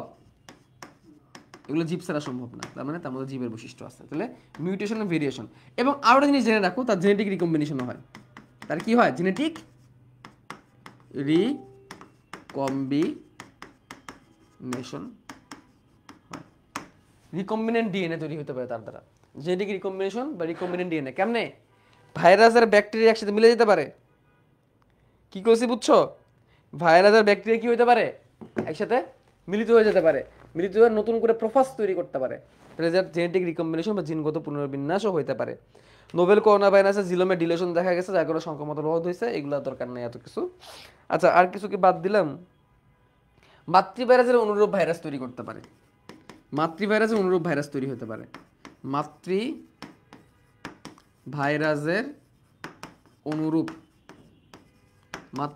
অনুরূপ ভাইরাস সৃষ্ট হতে পারে। শেষ। এইসব কারণে আমরা ভাইরাসকে জীব বৈশিষ্ট্য উল্লেখ করতেছি। তো সব মিলে দেখা গেছে ভাইরাস জীব না, ভাইরাস জ্বরও না, ভাইরাস জীব আর জ্বরের মাঝখানে কি একটা সেতু বন্ধনকারী। কি সেতু বন্ধনকারী? এটা দিয়ে কিন্তু প্রশ্ন আসে সৃজনশীলে। ভাইরাসকে জীব জ্বরের সেতু বন্ধনকারী বলা হয়, এই সেতু বন্ধনকারী বা ব্রিজ, এটা দিয়ে সৃজনশীল প্রশ্ন আসে। এটা দিয়ে কি আসে? সৃজনশীল প্রশ্ন আসে, লাগবে। ডান। এখন আসো এখানে চলে আসি আবার। এখানে আমি একটা ভাইরাসের গঠন আঁকেছিলাম। ভাইরাসের গঠনের মধ্যে ভিতরে ছিল ডিএনএ, বাইরে ছিল নিউক্লিক অ্যাসিড বা প্রোটিন। প্রোটিন। প্রোটিনগুলোকে একসাথে কি বলা হয়? ক্যাপসিড বলা হয়। প্রোটিনগুলো যদি খন্ড খন্ড হয়, তো এক একটা খন্ডকে কি বলা হবে? ক্যাপসোমিয়ার। তাহলে পুরো নীল অংশটা প্রোটিন দিয়ে তৈরি, একসাথে কি বলতেছি আমি? ক্যাপসিড। পুরো নীল অংশটা প্রোটিন দিয়ে তৈরি, এটাকে আমি একসাথে কি বলতেছি? ক্যাপসিড। এবং ক্যাপসিডের এক একটা খণ্ডক যদি থাকে তাকে আমরা কি বলবো? নোমান ক্যাপসোমিয়ার বলবো। ক্যাপসিডের খণ্ডকে আমরা কি বলবো? ক্যাপসিমিয়ার। এখন নোমান ভাইরাসের ভিতরে একসাথে ডিএনএ আরএনএ দূরেই থাকতে পারে না। তাহলে হয় তার ডিএনএ থাকবে অথবা না থাকবে। এটা কোষ রসায়নের ইয়ের মতো, কার্বোহাইড্রেটের মতো, আইদার অ্যালডিহাইড অথবা কিটোন, দুটো একসাথে থাকবে না। সেম এখানে আইদার ডিএনএ থাকবে অথবা আরএনএ থাকবে। ডিএনএ কয় সূত্রক? দ্বিসূত্রক। আরএনএ কয় সূত্রক? এক সূত্রক। বাট এখানে আবার এক সূত্রক ডিএনএ আবার দ্বিসূত্রক আরএনএও দেখা যায়, বলবো। ঠিক আছে, ব্যতিক্রম আছে, ব্যতিক্রম দিয়ে ভরপুর, ওইটাও আছে, পরে আমরা সেগুলো বলবো। এখন দেখো, এইটা হচ্ছে তার বেসিক গঠন। এটার বইয়ের মধ্যে অনেক পেঁচায় লিখছে, বারবার লিখছে, তো এত পেঁচাবো না, আমি একদম সহজ ভাষায় যাবো। বাইরে থাকবে হচ্ছে ক্যাপসিড আর ভিতরে থাকবে হচ্ছে নিউক্লিক অ্যাসিড। এই ক্যাপসিডের খণ্ডগুলোকে ক্যাপসিমিয়ার। এই ক্যাপসিডের আরেকটা বৈশিষ্ট্য তোমাদের বইয়ের মধ্যে লেখা আছে, সে কি সেও করতে পারে? হাঁচির উদ্রেক করতে পারে। সে কি করতে পারে? হাঁচির উদ্রেক করে সে, অর্থাৎ সে ফরেন অ্যান্টিজেন হিসেবে কাজ করতে পারে। মানে নাকের মধ্যে অনেক সময় সুসুই লেগা হাঁচে হয় না, এটার পিছনে একটা কারণ থাকে কি? এই ক্যাপসিডগুলো কারণ থাকে। এখন দেখো, এর বাইরে আরো একটা জিনিস থাকতে পারে, বহিস্থ আবরণ থাকতে পারে। কি থাকতে পারে? বহিস্থ আবরণ। ঠিক আছে, এটাকে এনভেলাপ বলা হয়। কি বলা হয়? এনভেলাপ। সেই এনভেলাপটা কি দিয়ে তৈরি হয়? সেই এনভেলাপটা লিপিড, প্রোটিন, লিপিড, শর্করা, মানে সহজ ভাষায় বলতে গেলে কি, খাদ্যের তিনটা উপাদান আছে না? কি কি? শর্করা, আমিষ আর স্নেহ, এই তিনটেই থাকে সহজ ভাষায় মনে রাখতে গেলে। অর্থাৎ এর বাইরে দেখো, আমি লেখার জন্য চাপ দেওয়া লাগে না, এর আমি এনে চাপ দিতেছি। তো এই কি হইতে পারে? এ ধরো এটা শর্করার লেয়ার। এটা কিসের লেয়ার? কিসের লেয়ার এটা? শর্করা একটা লেয়ার দিলাম। তারপরে ধরো কার লেয়ার দিব? Lipid, protein. লিপিড এবং প্রোটিন দিয়ে তৈরি একটা লেয়ার দিব। লিপিড এবং প্রোটিন দিয়ে তৈরি একটা লেয়ার দিব। এই যে তখন লিপিড এবং প্রোটিন দিয়ে তৈরি একটা লেয়ার দিব। এই লেয়ার যে এরকমই হবে এমন না, লিপিড এবং প্রোটিন দিয়ে তৈরি একটা লেয়ার দিব। লিপিড এবং প্রোটিন দিয়ে তৈরি লেয়ার। এবং এটা মাঝে মাঝে এরকম হইতে পারে, খেচেত খেচেত খেচেত খেচেত খেচেত, এরকম স্পাইক তৈরি করতে পারে। কি তৈরি করতে পারে? স্পাইক। এরকম স্পাইক কার ক্ষেত্রে দেখা যায় বলো তো? এরকম স্পাইক কার ক্ষেত্রে দেখছি আমরা? এরকম স্পাইক কিন্তু আমরা করোনা ভাইরাসের ক্ষেত্রেও দেখছি, এরকম তৈরি করতে পারে। মুকুট, করোনা শব্দটা কি? মুকুট, ক্রাউন, মুকুট, ক্রাউন। ঠিক আছে, তো এরকম স্পাইক তৈরি করতে পারে। তাহলে এগুলো কি দিয়ে তৈরি? এগুলো হচ্ছে লিপিড, লিপোপ্রোটিন। লিপোপ্রোটিন মানে কি? লিপিড প্লাস প্রোটিন এবং শর্করা দিয়ে একটা বহিস্থ একটা এক্সট্রা একটা আবরণ তৈরি করতে পারে। বহিস্থ একটা কি তৈরি করতে পারে? এক্সট্রা একটা আবরণ তৈরি করতে পারে। এটাকে বলা হয় এনভেলাপ। এটাকে কি বলা হচ্ছে? এনভেলাপ বলতেছি। পুরো একটা আবরণ, ক্যাপসিডের বাইরে একটা এক্সট্রা কি একটা আবরণ তৈরি করতেছে। Influenza virus, herpes virus, HIV virus, corona ভাইরাসের ক্ষেত্রে এরকম আমরা দেখি। ঠিক আছে, এবং এই ধরনের ভাইরাসগুলোকে লিপিড এবং লিপোপ্রোটিন দিয়ে তৈরি হবে বলে এই ধরনের ভাইরাসকে লিপো ভাইরাস বলা হয়। এই ধরনের ভাইরাস কি ভাইরাস বলা হয়? লিপো ভাইরাস বলা হয়। কারণ কি? তার মধ্যে লিপিড প্রোটিন এনভেলাপ দেখতে পাচ্ছি আমরা, লিপিড প্রোটিন এনভেলাপ দেখতে পাচ্ছি আমরা। ওকে, এবং এই ভাইরাসগুলো বহিস্থ আবরণী ভাইরাস। এগুলো কেমন? বহিস্থ আবরণ বিশিষ্ট ভাইরাস। বহিস্থ আবরণ বিশিষ্ট ভাইরাস। জানতে হবে কারা কারা। আমাদের করোনার মধ্যে এরকম বহিস্থ আবরণ আছে। যদি করোনার মধ্যে ডিএনএ থাকে না, করোনার মধ্যে আরএনএ থাকে, তাহলে করোনা, এইচআইভি, করোনা ভাইরাসের ক্ষেত্রে দেখতেছি, এইচআইভি এর ক্ষেত্রে দেখতেছি, তারপরে ইনফ্লুয়েঞ্জা ভাইরাসের ক্ষেত্রে আমরা এরকম দেখবো, তারপরে হারপিস ভাইরাসের ক্ষেত্রে এরকম দেখবো, হারপিস ইনফ্লুয়েঞ্জা, হারপিস, এটাকে আমি হারপিক ডাকতাম ছোটবেলায়, হারপিস ইনফ্লুয়েঞ্জা,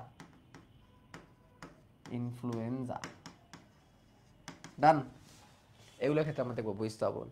আচ্ছা, এগুলো যদি হয়ে যায় তাহলে নানা দেন আমরা এখন এই দেখো এটা কি করা উচিত, দেখো তো মার্জিয়া, মার্জিয়া এটা কি করা উচিত বল। ওর মন খারাপ, এই জন্য ক্লাস শেষ করতে বলতেছে। এখন মন ভালো হয়ে যাবে, দেখো এখন যে জিনিস পড়াবো এটা পড়লে মন ভালো হওয়া গ্যারেন্টি, মন ভালো না হলে পয়সা ফেরত, ঠিক আছে? এখন মন ভালো হবে। দেখো আমরা ভাইরাসের আকৃতি পড়বো, তাহলে আমরা এখন দণ্ডাকৃতি ভাইরাস পড়তে যাচ্ছি, সবাই দেখো। আচ্ছা, এটা আমি মেন বই থেকে দাগায় পড়াই দিই, এটা লেখার কোনো দরকার আছে? কোনো প্রয়োজন নাই। ভাইরাসের আকৃতি মেন বই থেকে দেখাই দিই। আসো মেন বইয়ের মধ্যে পয়েন্টটাকে লিখে দিই। দেখো আমরা এতক্ষণ পড়ছি যে এগুলা ভাইরাসের জড় রাসায়নিক বৈশিষ্ট্য আমরা পড়ে ফেলছি, ঠিক আছে? প্রত্যেকটা লাইন আমরা পড়ে ফেলছি, আমি দাগাইলাম না। তারপরে ভাইরাসের, আমার স্ক্রিনে ব্লার হয়ে যাচ্ছে, স্ক্রিনে একটু ক্লিক করো তো। তারপরে ভাইরাসের জীবীয় বৈশিষ্ট্য, ঠিক আছে? ভাইরাসের জীবীয় বৈশিষ্ট্য এগুলো আমরা পড়ে ফেলছি, এগুলো আর কিছু পড়ার দরকার নেই। তারপরে দেখো ভাইরাসের গঠন, কেন্দ্রীয় বস্তু হিসেবে আছে নিউক্লিক অ্যাসিড, ক্যাপসিড হিসেবে বাইরের প্রোটিন, তবে ক্যাপসুমিয়ার বলা হয়, যে ক্যাপসুমিয়ার, ঠিক আছে? অনেক সময় কাটা কাটা কাটা কাটা থাকতে পারে, কাটা কাটা হয়ে যেতে পারে, এগুলোকে স্পাইক বলে। হ্যাঁ, তো এই স্পাইকগুলো ক্যাপসিড থেকে কিন্তু তৈরি হয়, ক্যাপসিড থেকে কিন্তু স্পাইক তৈরি হতে পারে। মানে লিপোপ্রোটিন স্তর থাকতে হবে কিন্তু এমন না ব্যাপারটা, ঠিক আছে? মনে রাখতে হবে লিপোপ্রোটিন স্তর থাকতেই হবে, এরকম এরকম কিন্তু কোনো রিজন নেই। ওকে, তারপরে এনভেলাপ থাকতে পারে, এনভেলাপ দিয়েও স্পাইক তৈরি হতে পারে চাইলে। তারপর দেখো নিউক্লিক বস্তু, ক্যাপসিড এগুলো পড়ে ফেলছি, ক্যাপসিড হাঁচি উদ্ভিদ এগুলো পড়ে ফেলছি।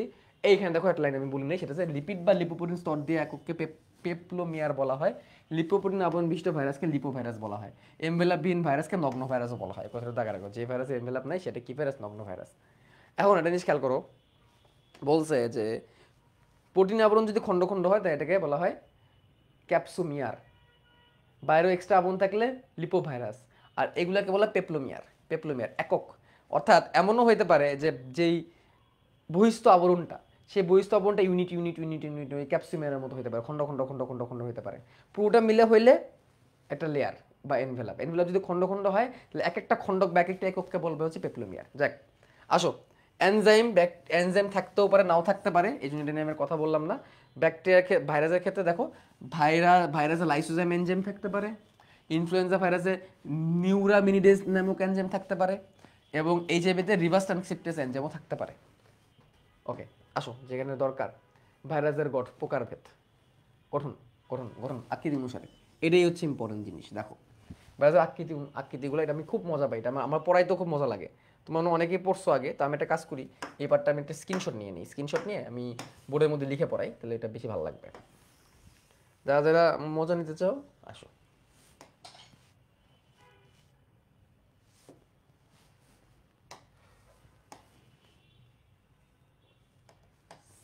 আমার স্মার্ট বোর্ডটা স্লো হয়ে গেছে,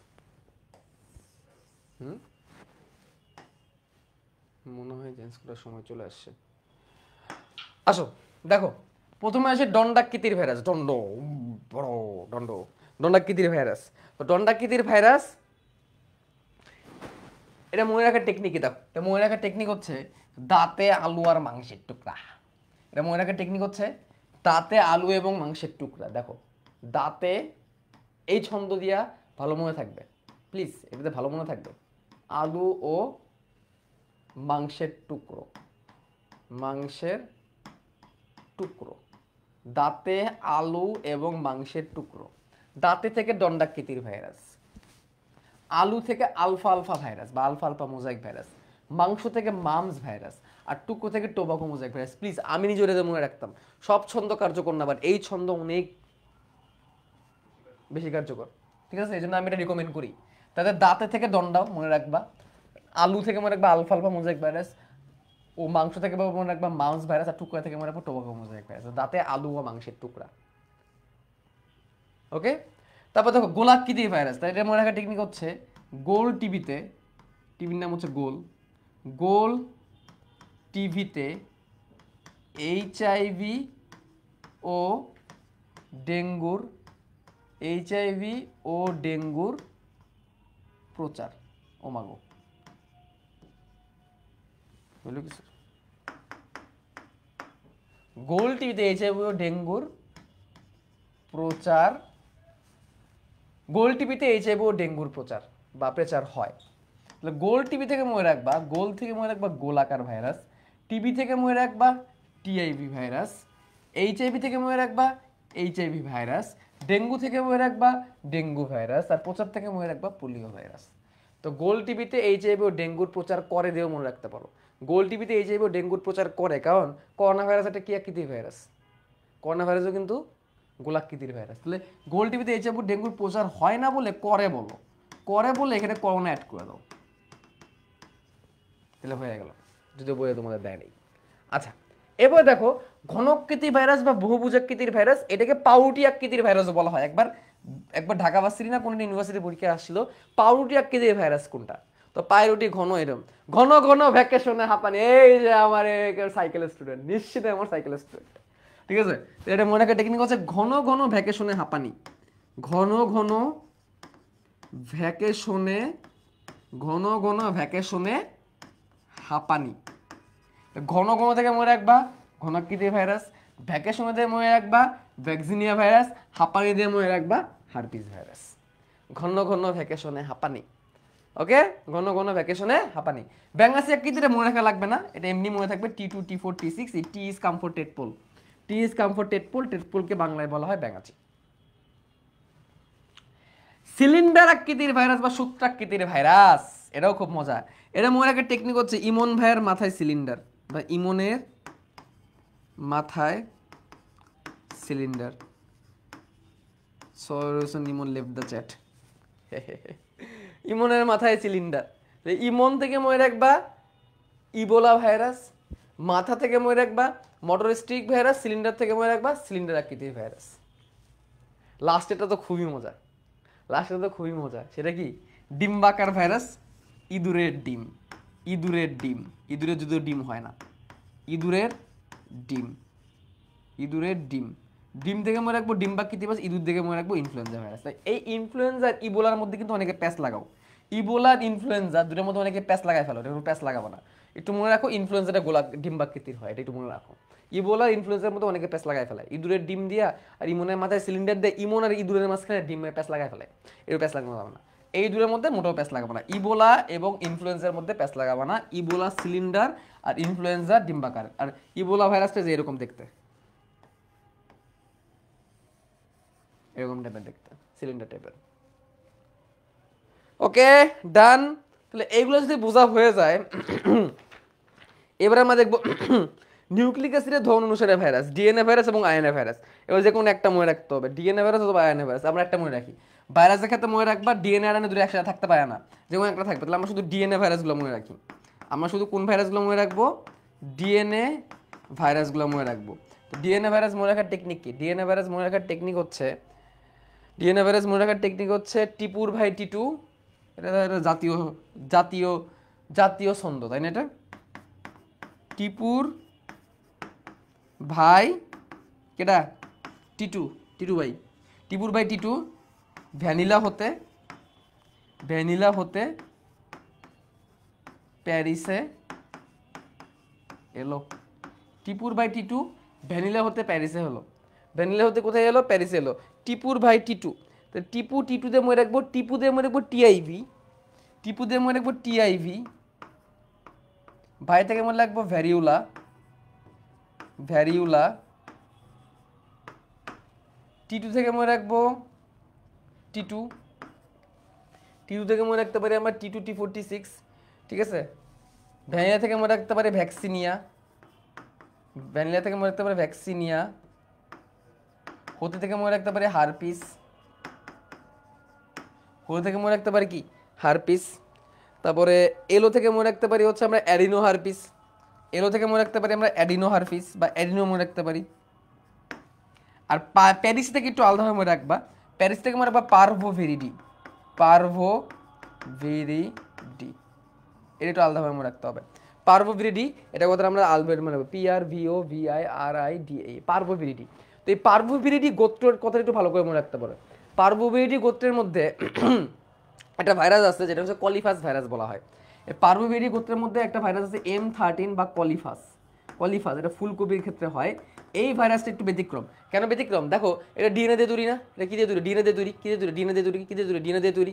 ডিএনএ দিয়ে তৈরি হওয়ার পরেও এই ভাইরাসটা কি ভাইরাস? ডিএনএ দিয়ে তৈরি হওয়ার পরেও এই ভাইরাসটা একসূত্রক। এদের ডিএনএটা কি? একসূত্রক। তাহলে পার্ভোভিরিডি গোত্রের ডিএনএ একসূত্রক। এদের ডিএনএ কেমন? এদের ডিএনএ একক সূত্রক। এদের ডিএনএ কেমন? একক সূত্রক ডিএনএ বা একসূত্রক ডিএনএ হইতেই পারে। আচ্ছা, একসূত্রক ডিএনএ আমি কেমনে বলতে পারি বলতো? কেমনে হইতে পারে? একটা সুতা, তারপরে অ্যাডিনিন, গুয়ানিন, থাইমিন, সাইটোসিন আছে, হয়ে গেল।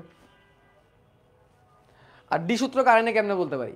সুতা দুইটা, কিন্তু অ্যাডেনিন, গুয়ানিন, সাইটোসিন আর ইউরাসিল, ঠিক আছে, থাইমিন নেই, হয়ে গেল। আচ্ছা, বহিঃস্থ ভাইরাস কোনগুলো আমরা এগুলো পড়ে ফেলছি, এখন একটু বয়ে যাবো আমরা। দেখো, আমার ডিএনএ ভাইরাসগুলো পড়ে ফেললাম, ঠিক আছে। ডিএনএ ভাইরাস পড়ে ফেললাম। T2 vaccinia, variola, TIV, adeno herpes বা অ্যাডিনো পার্ভোভিরিডি গোত্রের ভাইরাসটা ডিএনএ গুলা একসূত্রক হয়। তাহলে যদি ডিএনএ ভাইরাস মনে রাখতে পারে, আমাদের আরএনএ ভাইরাস মনে রাখার দরকার আছে কি নাই? ও সরি, আজানটা শেষ হোক।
তা শুরু করছি কয়টায় আমি?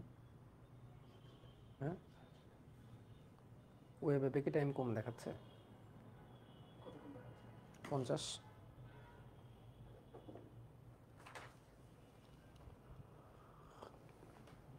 ওইভাবে একটু কম দেখাচ্ছে, হতা হে কবি কবি।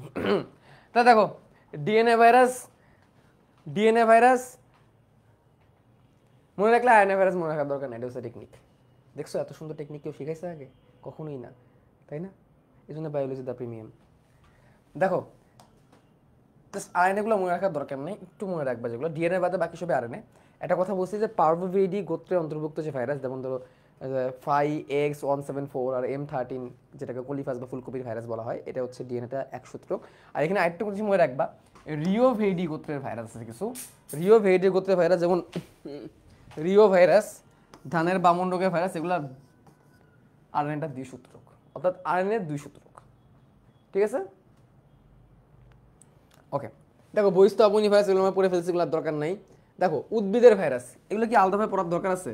যেমন বিন ইউলো ভাইরাস, তো দেখেই বোঝা যাইতেছে এটা বিন হয়েছে। এটা যদি কেউ মনে রাখতে না পারে এটা গাছের, হইল কিছু।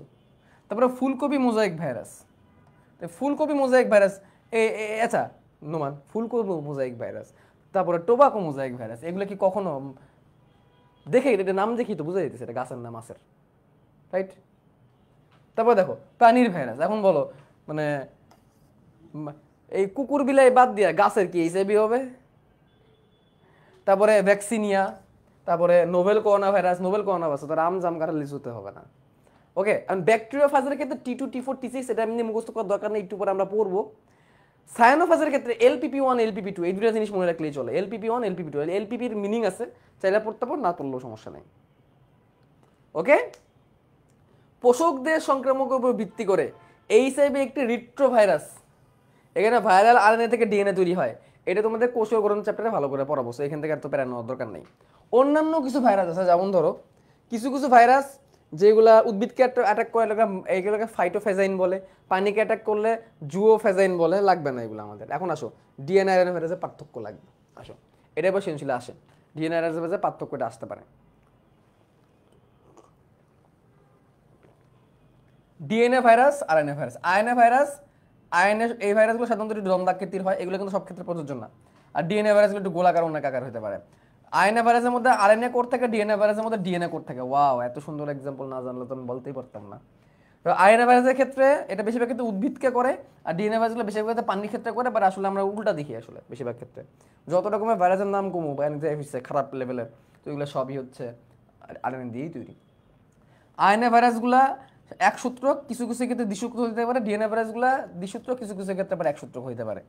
আরএনএ ভাইরাসগুলো সাধারণত উদ্ভিদের রোগ সৃষ্টি করে, ডিএনএ ভাইরাসগুলো সাধারণত পানিতে রোগ সৃষ্টি করে। আচ্ছা, এই লাইনটার মতো, এই লাইনটা আসলে আমি এখন বুঝি না কেন জানি লিখছে। আচ্ছা নোমান বলো, করোনা ভাইরাস কি ভাইরাস? RNA virus. কারে হয়েছে? পানির হয়েছে। এইচআইভি কি ভাইরাস? RNA virus. কার হয়েছে? পানিতে হয়েছে। হেপাটাইটিসের মধ্যে ম্যাক্সিমাম কি? আরএনএ। কার হয়েছে? প্রাণীতে হয়েছে। এখানে লিখে রাখছে প্রাণীতে নাকি ডিএনএ ভাইরাস বেশিরভাগ। বুঝলো কিছু? বইয়ে অন্তত পক্ষে মিলটা দিত। আরও একটু বলি তোমাদের, আরেকটু অ্যাড করি, সেটা হচ্ছে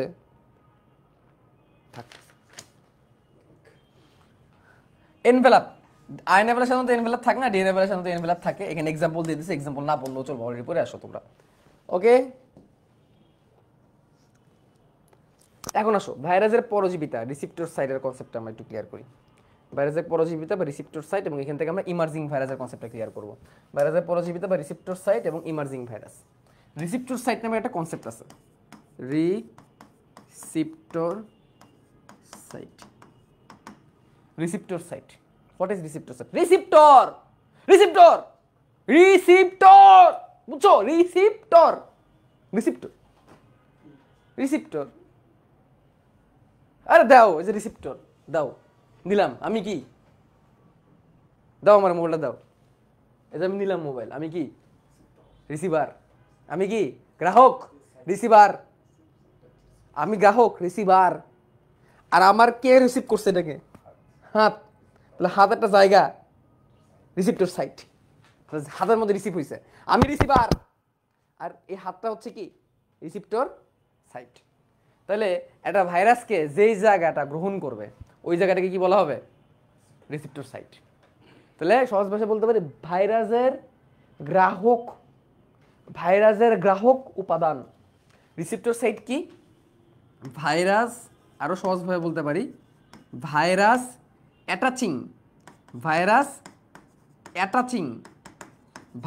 অ্যাটাচিং পয়েন্ট, অর্থাৎ ভাইরাস দেহের কোন জায়গায় কি করবে? অ্যাটাচ করবে, সেই পয়েন্টটাকে আমরা কি বলতেছি? Receptor site.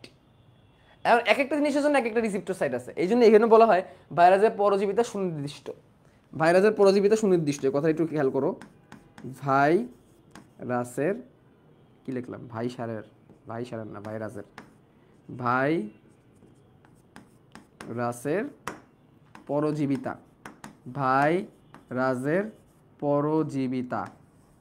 পরজীবিতা। সুনির্দিষ্ট। ভাইরাসের পরজীবিতা কেমন? সুনির্দিষ্ট। মানে কি? মানে হচ্ছে এটা নির্দিষ্ট রিসিপ্টর সাইটে যেটা নির্দিষ্ট ভাইরাস অ্যাটাক করবে। যেমন ব্যাকটেরিওফাজ, এটা আবার কি জিনিস? এ কোন সে চিড়া হ্যাঁ ভাই? ব্যাকটেরিয়াফাজ মানে বিভিন্ন করে, অর্থাৎ ব্যাকটেরিয়ার ভিতরে ঢুকে ব্যাকটেরিয়া মাইরে ওয়াট লাগাই দিয়ে চলে আসবে। ব্যাকটেরিয়াকেই করবে, যেমন টি2 ব্যাকটেরিওফাজ সে ইকোলাইকে অ্যাটাক করে, রাইট? আরো সহজভাবে বলি, চিকেন পক্স কি একটা ভাইরাস না? চিকেন পক্স একটা ভাইরাস। বসন্ত, চিকেন পক্সের ভাইরাস স্কিনের মধ্যে লাগলেই কি হয়? পক্স হওয়ার একটা টেন্ডেন্সি হয়, বা চিকেন পক্স হওয়ার একটা রিস্ক বাড়ে। চিকেন পক্সের ভাইরাস তুমি যে গুইলা খায় ফেলো, সেক্ষেত্রে কিন্তু চান্স নাই চিকেন পক্স হওয়ার। আরো সহজভাবে বলি, রোটা ভাইরাস না, রোটা ভাইরাস কি করে বলো তো? রোটা ভাইরাস কি করে? পেটের ডাইরেক্ট লাইন করে দেয়, অর্থাৎ কি পেট খারাপ বানায়, অর্থাৎ ফুড পয়জনিং এর জন্য এটা দায়ী ভাইরাস। ফুড পয়জনিং যদি ব্যাকটেরিয়ার কারণে বেশি হয়, হ্যাঁ ফুড পয়জনিং এটা ব্যাকটেরিয়ার কারণে হয়, যেমন ক্লস্ট্রিডিয়াম বোটুলিনামের কারণে হয়। বাট ফুড পয়জনিং মানে খাবারে যদি কোনো বিষক্রিয়া হয়, যেটা ভাইরাসের কারণে হতে পারে। যেমন রোটা ভাইরাস ডায়রিয়া তৈরি করে, চরম লেভেলে ডায়রিয়া হয়। ডায়রিয়ার বহুত কারণ হতে পারে। ডায়রিয়ার বাংলা হচ্ছে উদরাময়। ডায়রিয়া ব্যাকটেরিয়ার কারণে হতে পারে, ভাইরাসের কারণে হতে পারে, পরজীবীর কারণেও, যেমন প্রোটিস্টান পরজীবীর কারণে কি হতে পারে? ডায়রিয়া হতে পারে। তো রোটা ভাইরাস একটা ভাইরাস যার কারণে কি হয়? ডায়রিয়া হয়। রোটা ভাইরাস তুমি তো হাতের মতো শরীরের মধ্যে মাইখা রাখো সারাদিন, তোমার কিছু হবে না। রোটা ভাইরাস অ্যাটাক করার জন্য অন্ত্রের মিউকাস মেমব্রেন লাগবে। অন্ত্রের, আমাদের অন্ত্র ইন্টেস্টাইন, এই যে ইন্টেস্টাইন, হ্যাঁ, অন্ত্রের মিউকাস মেমব্রেনে, আচ্ছা বলি না, 1.5 ঘন্টায় করাবো। অন্ত্রের মিউকাস মেমব্রেনে যায় অ্যাটাক করতে হবে, কারণ অন্ত্রের মিউকাস মেমব্রেনে যে প্রোটিন আছে, ওই প্রোটিনের সাথে এই রোটা ভাইরাসের প্রোটিন খুব সুন্দর কি করতে পারবে? অ্যাটাচ করতে পারবে। ঠিক আছে, তাহলেই সম্ভব। আরো বলি, করোনা ভাইরাস কোথায়? শ্বসনতন্ত্রের কোন একটা জায়গায় যায় কিন্তু সে কি করতে পারছে?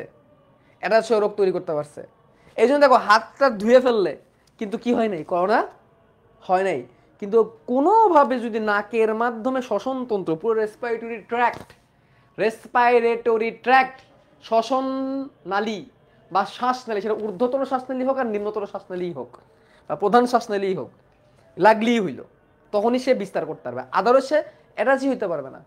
তার মানে কি, এই যে জায়গাগুলো, এই যে রিসিপ্টর সাইট, ওইখানের প্রোটিনগুলা, ওইখানের প্রোটিনের সাথে ভাইরাসের প্রোটিনে অ্যাটাচ হওয়ার একটা কি আছে? North pole south pole attach হওয়ার একটা কি আছে?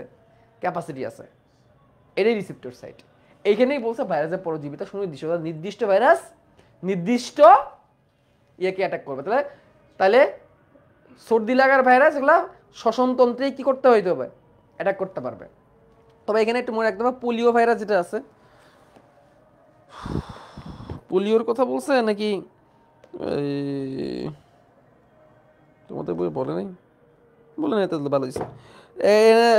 যক্ষার যে ভাইরাসটার কথা বলছে, টিউবারকুলোসিস, এই যক্ষা তো ভাইরাস না, কি কইতেছে উল্টা পাল্টা। মাইক্রোব্যাকটেরিয়াম টিউবারকুলোসিস ব্যাকটেরিয়া, মাথা গেছে। যেমন ধরো ইকোলাই একটা ব্যাকটেরিয়া, ওকে টি2 ভাইরাস অ্যাটাক করবে। হ্যাঁ, টি2 ভাইরাস ইকোলাইকে অ্যাটাক করবে, তো এই জন্য এটাকে বলছে ভাইরাসের পরজীবিতা সুনির্দিষ্ট রিসিপ্টর সাইটের কারণে। কিন্তু কিন্তু এখন আবার নতুন একটা কনসেপ্ট চলে আসবে, সেই কনসেপ্টটা হচ্ছে নতুন একটা কনসেপ্ট এখন আমি দেখতে যাচ্ছি, সেটা হচ্ছে ইমার্জিং ভাইরাস। নতুন কনসেপ্ট কি? Emerging virus. তো ইমার্জ করা, তাহলে ইমার্জটাকে বাদ দাও, এখানে দেখো MERGING, মার্জিং ভাইরাস। মার্চ করাকে কি বলা হয়? মার্চ করা কি বলে? মিলাই দেওয়া। আর তার আগে আমি কি করলাম? Emerging virus. ইমার্জিং ভাইরাস এমন একটা ভাইরাস যে কি করছে, যে ভাইরাসের পরজীবিতা সুনির্দিষ্ট ওয়াট লাগাই দিছে। এই কনসেপ্টের উপর কি লাগাই দিছে? ওয়াট লাগাই দিছে। ইমার্জিং ভাইরাস হচ্ছে সেই ভাইরাস, যেমন ধরো নাইল ভাইরাস, যেমন কি নাইল ভাইরাস, যেমন হচ্ছে কি ভাইরাস?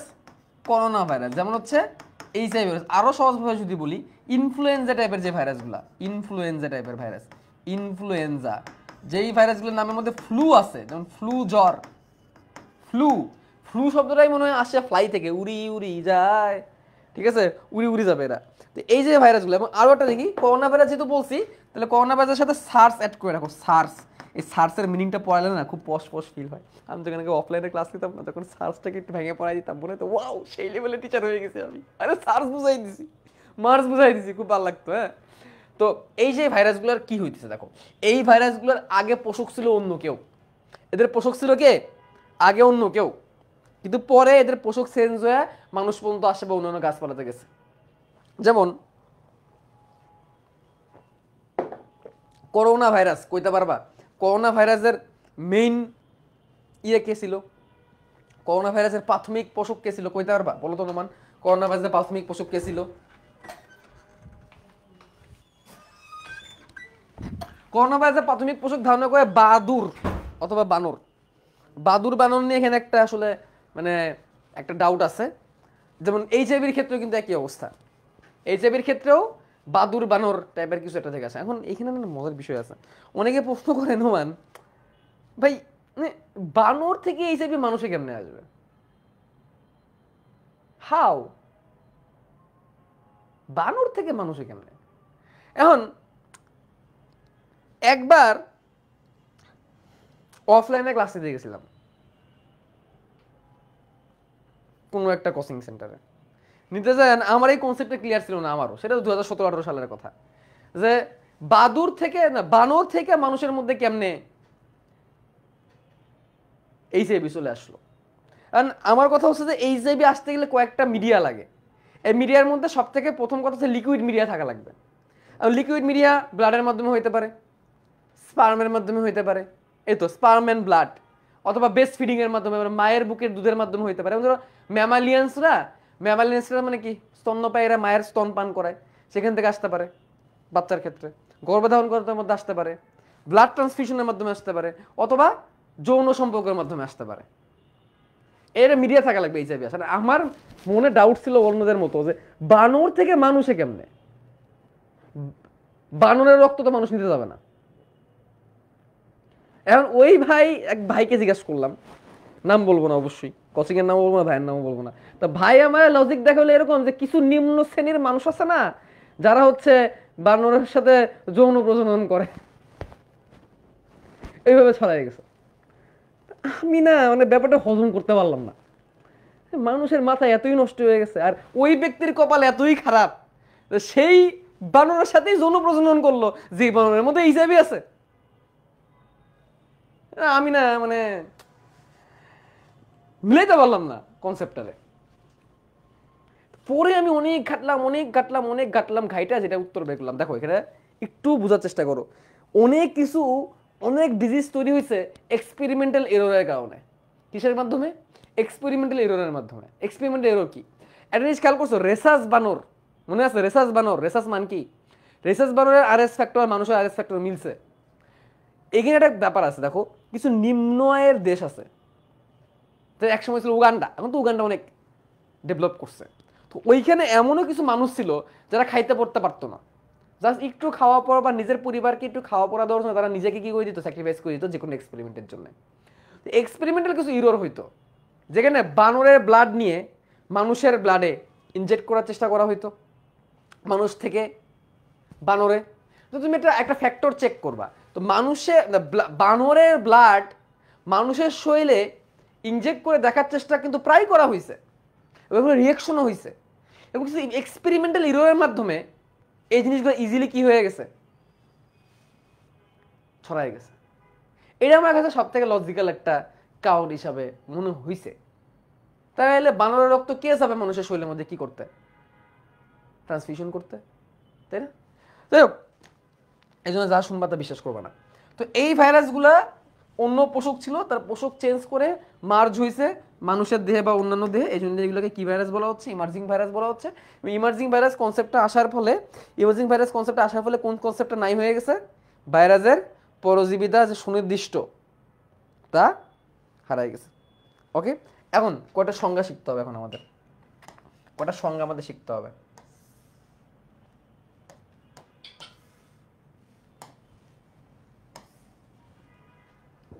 কয়টা সংজ্ঞা শিখতে হবে। নাম্বার 1, যে সংজ্ঞাটা শিখবো এগুলো খুব মজা লাগে আমার পড়াইতে। ভিরিয়ন,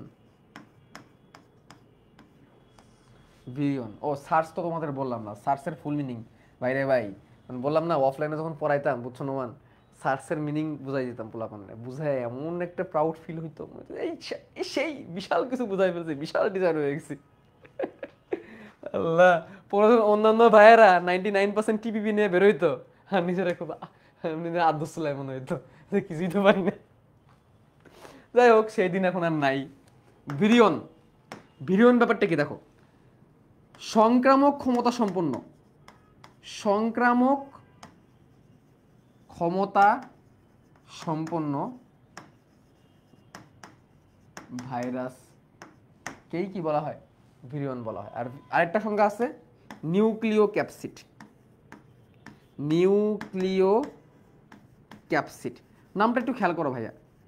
নিউক্লিও শব্দটা আসছে কি থেকে, নিউক্লিক অ্যাসিড থেকে, নিউক্লিক অ্যাসিড একটা কেমিক্যাল, আর ক্যাপসিড নামটা কোথা থেকে আসছে, প্রোটিন থেকে। ক্যাপসিড নামটা শুনে মনে হচ্ছে কি একটা কেমিক্যাল, তাইলে নিউক্লিও ক্যাপসিড নামটা শুনে বোঝা যাচ্ছে যে সংক্রামক ক্ষমতাবিহীন, সংক্রামক,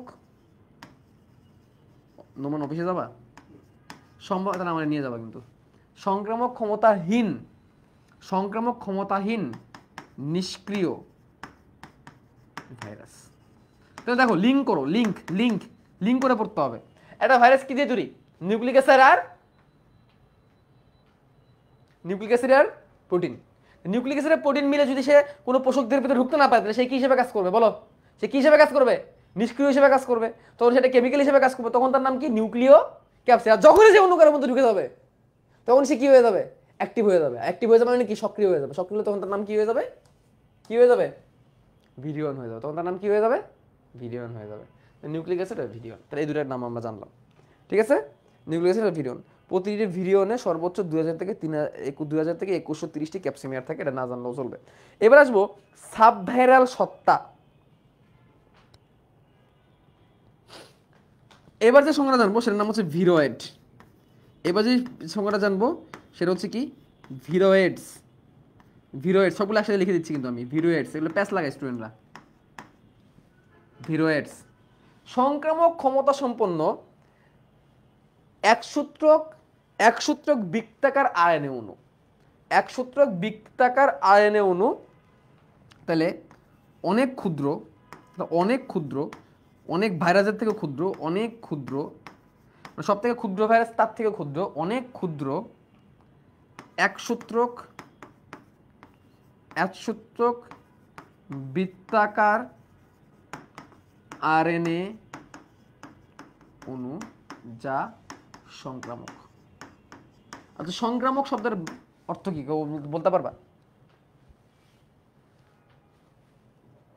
বলো, কেউ বলতে পারবা যে সংক্রামক শব্দের অর্থ কি? সংক্রামক শব্দের অর্থ হচ্ছে ইনফেকশিয়াস।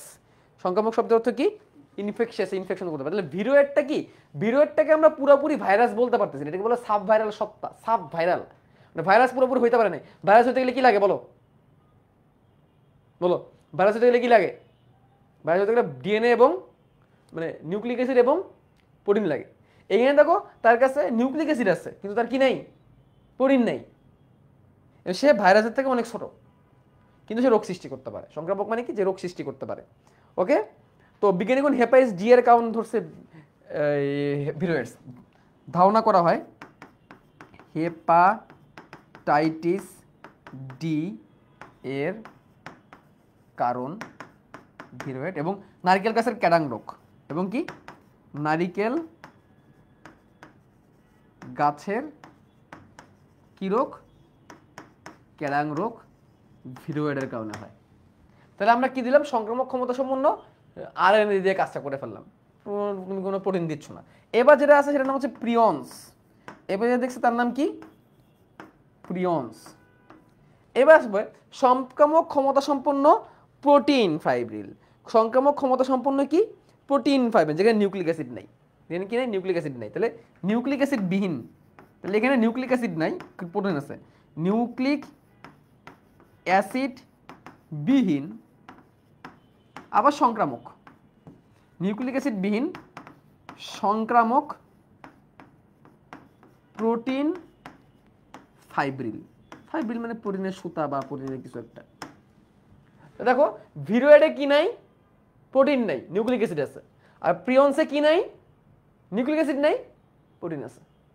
ঠিক আছে, এটাকে বলে প্রিয়ন্স। তাহলে এটা কি মানুষের স্নায়ুতন্ত্রে কুরু এবং ক্রেটসফিল্ড রোগ, ভেড়া এবং ছাগলের স্ক্র্যাপি, ম্যাট কাউ রোগ বা পাগলা গরু রোগ, এগুলোর পিছনে এই প্রিয়ন্সের যে একটা ভূমিকা আছে ধারণা করে। তাহলে ম্যাট কাউ রোগ, ম্যাট কাউ ভেড়া ও ছাগলের স্ক্র্যাপি, ভেড়া এবং ছাগলের স্ক্র্যাপি, কুরু এবং কেটসফুল মানুষের স্নায়ুতন্ত্রের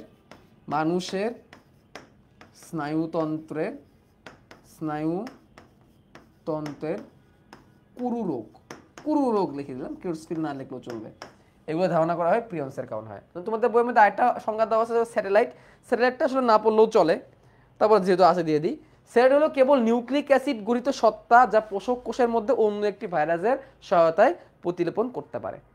ঠিক আছে, তো স্যাটেলাইটটা কি হয় প্রোটিন, স্যাটেলাইটে প্রোটিন লাগে। মানে ব্যাপারটা কি স্যাটেলাইট জিনিসটা কি, স্যাটেলাইট মানে এই স্যাটেলাইট সংখ্যাটা বারবার আসে বুঝছো, নিউক্লিক অ্যাসিডের মতো মানে যখন আমরা কোষের গঠন করছি তখন স্যাটেলাইট পড়ছি, রাইট? স্যাটেলাইটের কনসেপ্ট হচ্ছে এরকম, স্যাটেলাইট হচ্ছে একটা শুধুমাত্র নিউক্লিক অ্যাসিড।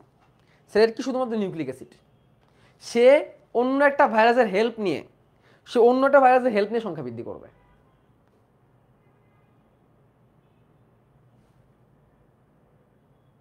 ওকে, এটা তো স্যাটেলাইট, এটা লিখলাম না।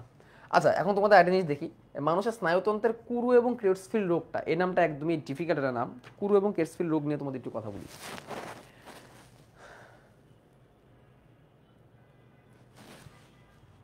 তোদের গল্প বললেও সমস্যা, গল্প বললো তোরা সবার কথা এক কথা, বানরের সাথে বিয়ে।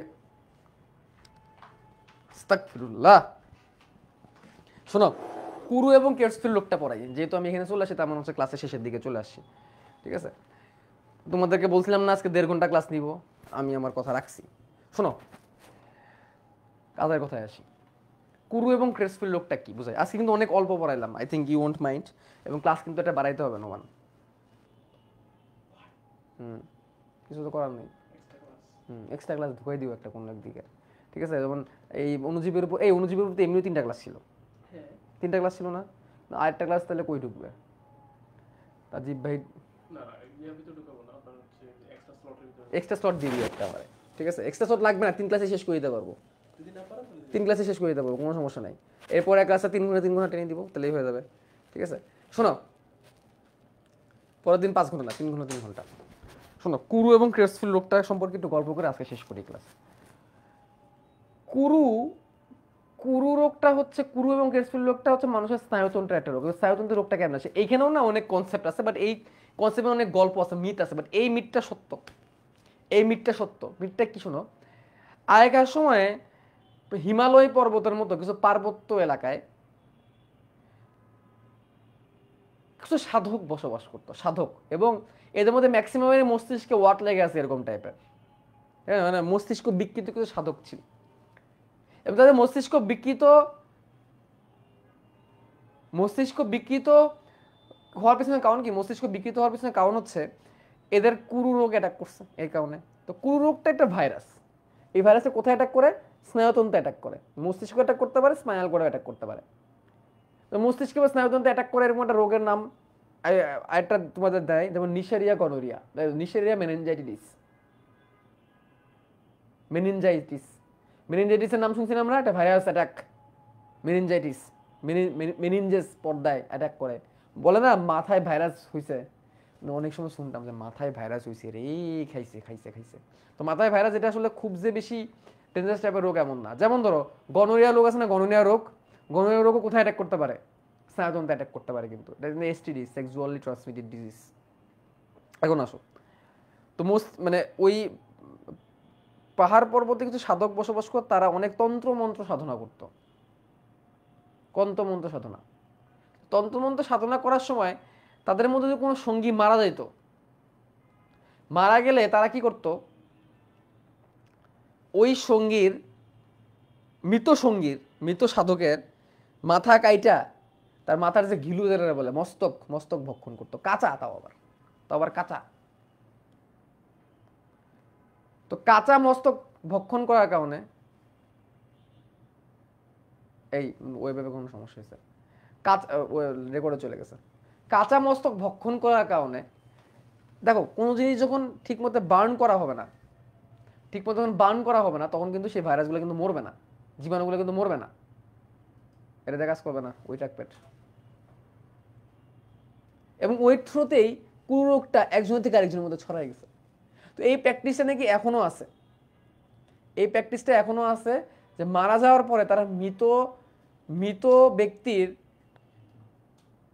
মাংস খাইতেছে, মৃত ব্যক্তির মস্তিষ্ক খাইতেছে। বিশেষ করে তারা একটা ধারণা করতো কি, তাদের মধ্যে কনসেপ্ট করতো কি, তাদের মধ্যে ওই সাধকের অনেক জ্ঞান ছিল, তারা ভাবতো যে তাদের ওই সাধকের ঘিলু যদি আমি খাই ফেলি, মগজ যদি খাই ফেলি, বা ব্রেন যদি খাই ফেলি, আমার মধ্যেও সেই নলেজ চলে আসবে। তো নলেজ তো আসে নাই, বরঞ্চ আসছে কি, ওই যেই ভাইরাসটা ছিল, ভাইরাসটা চলে আসছে।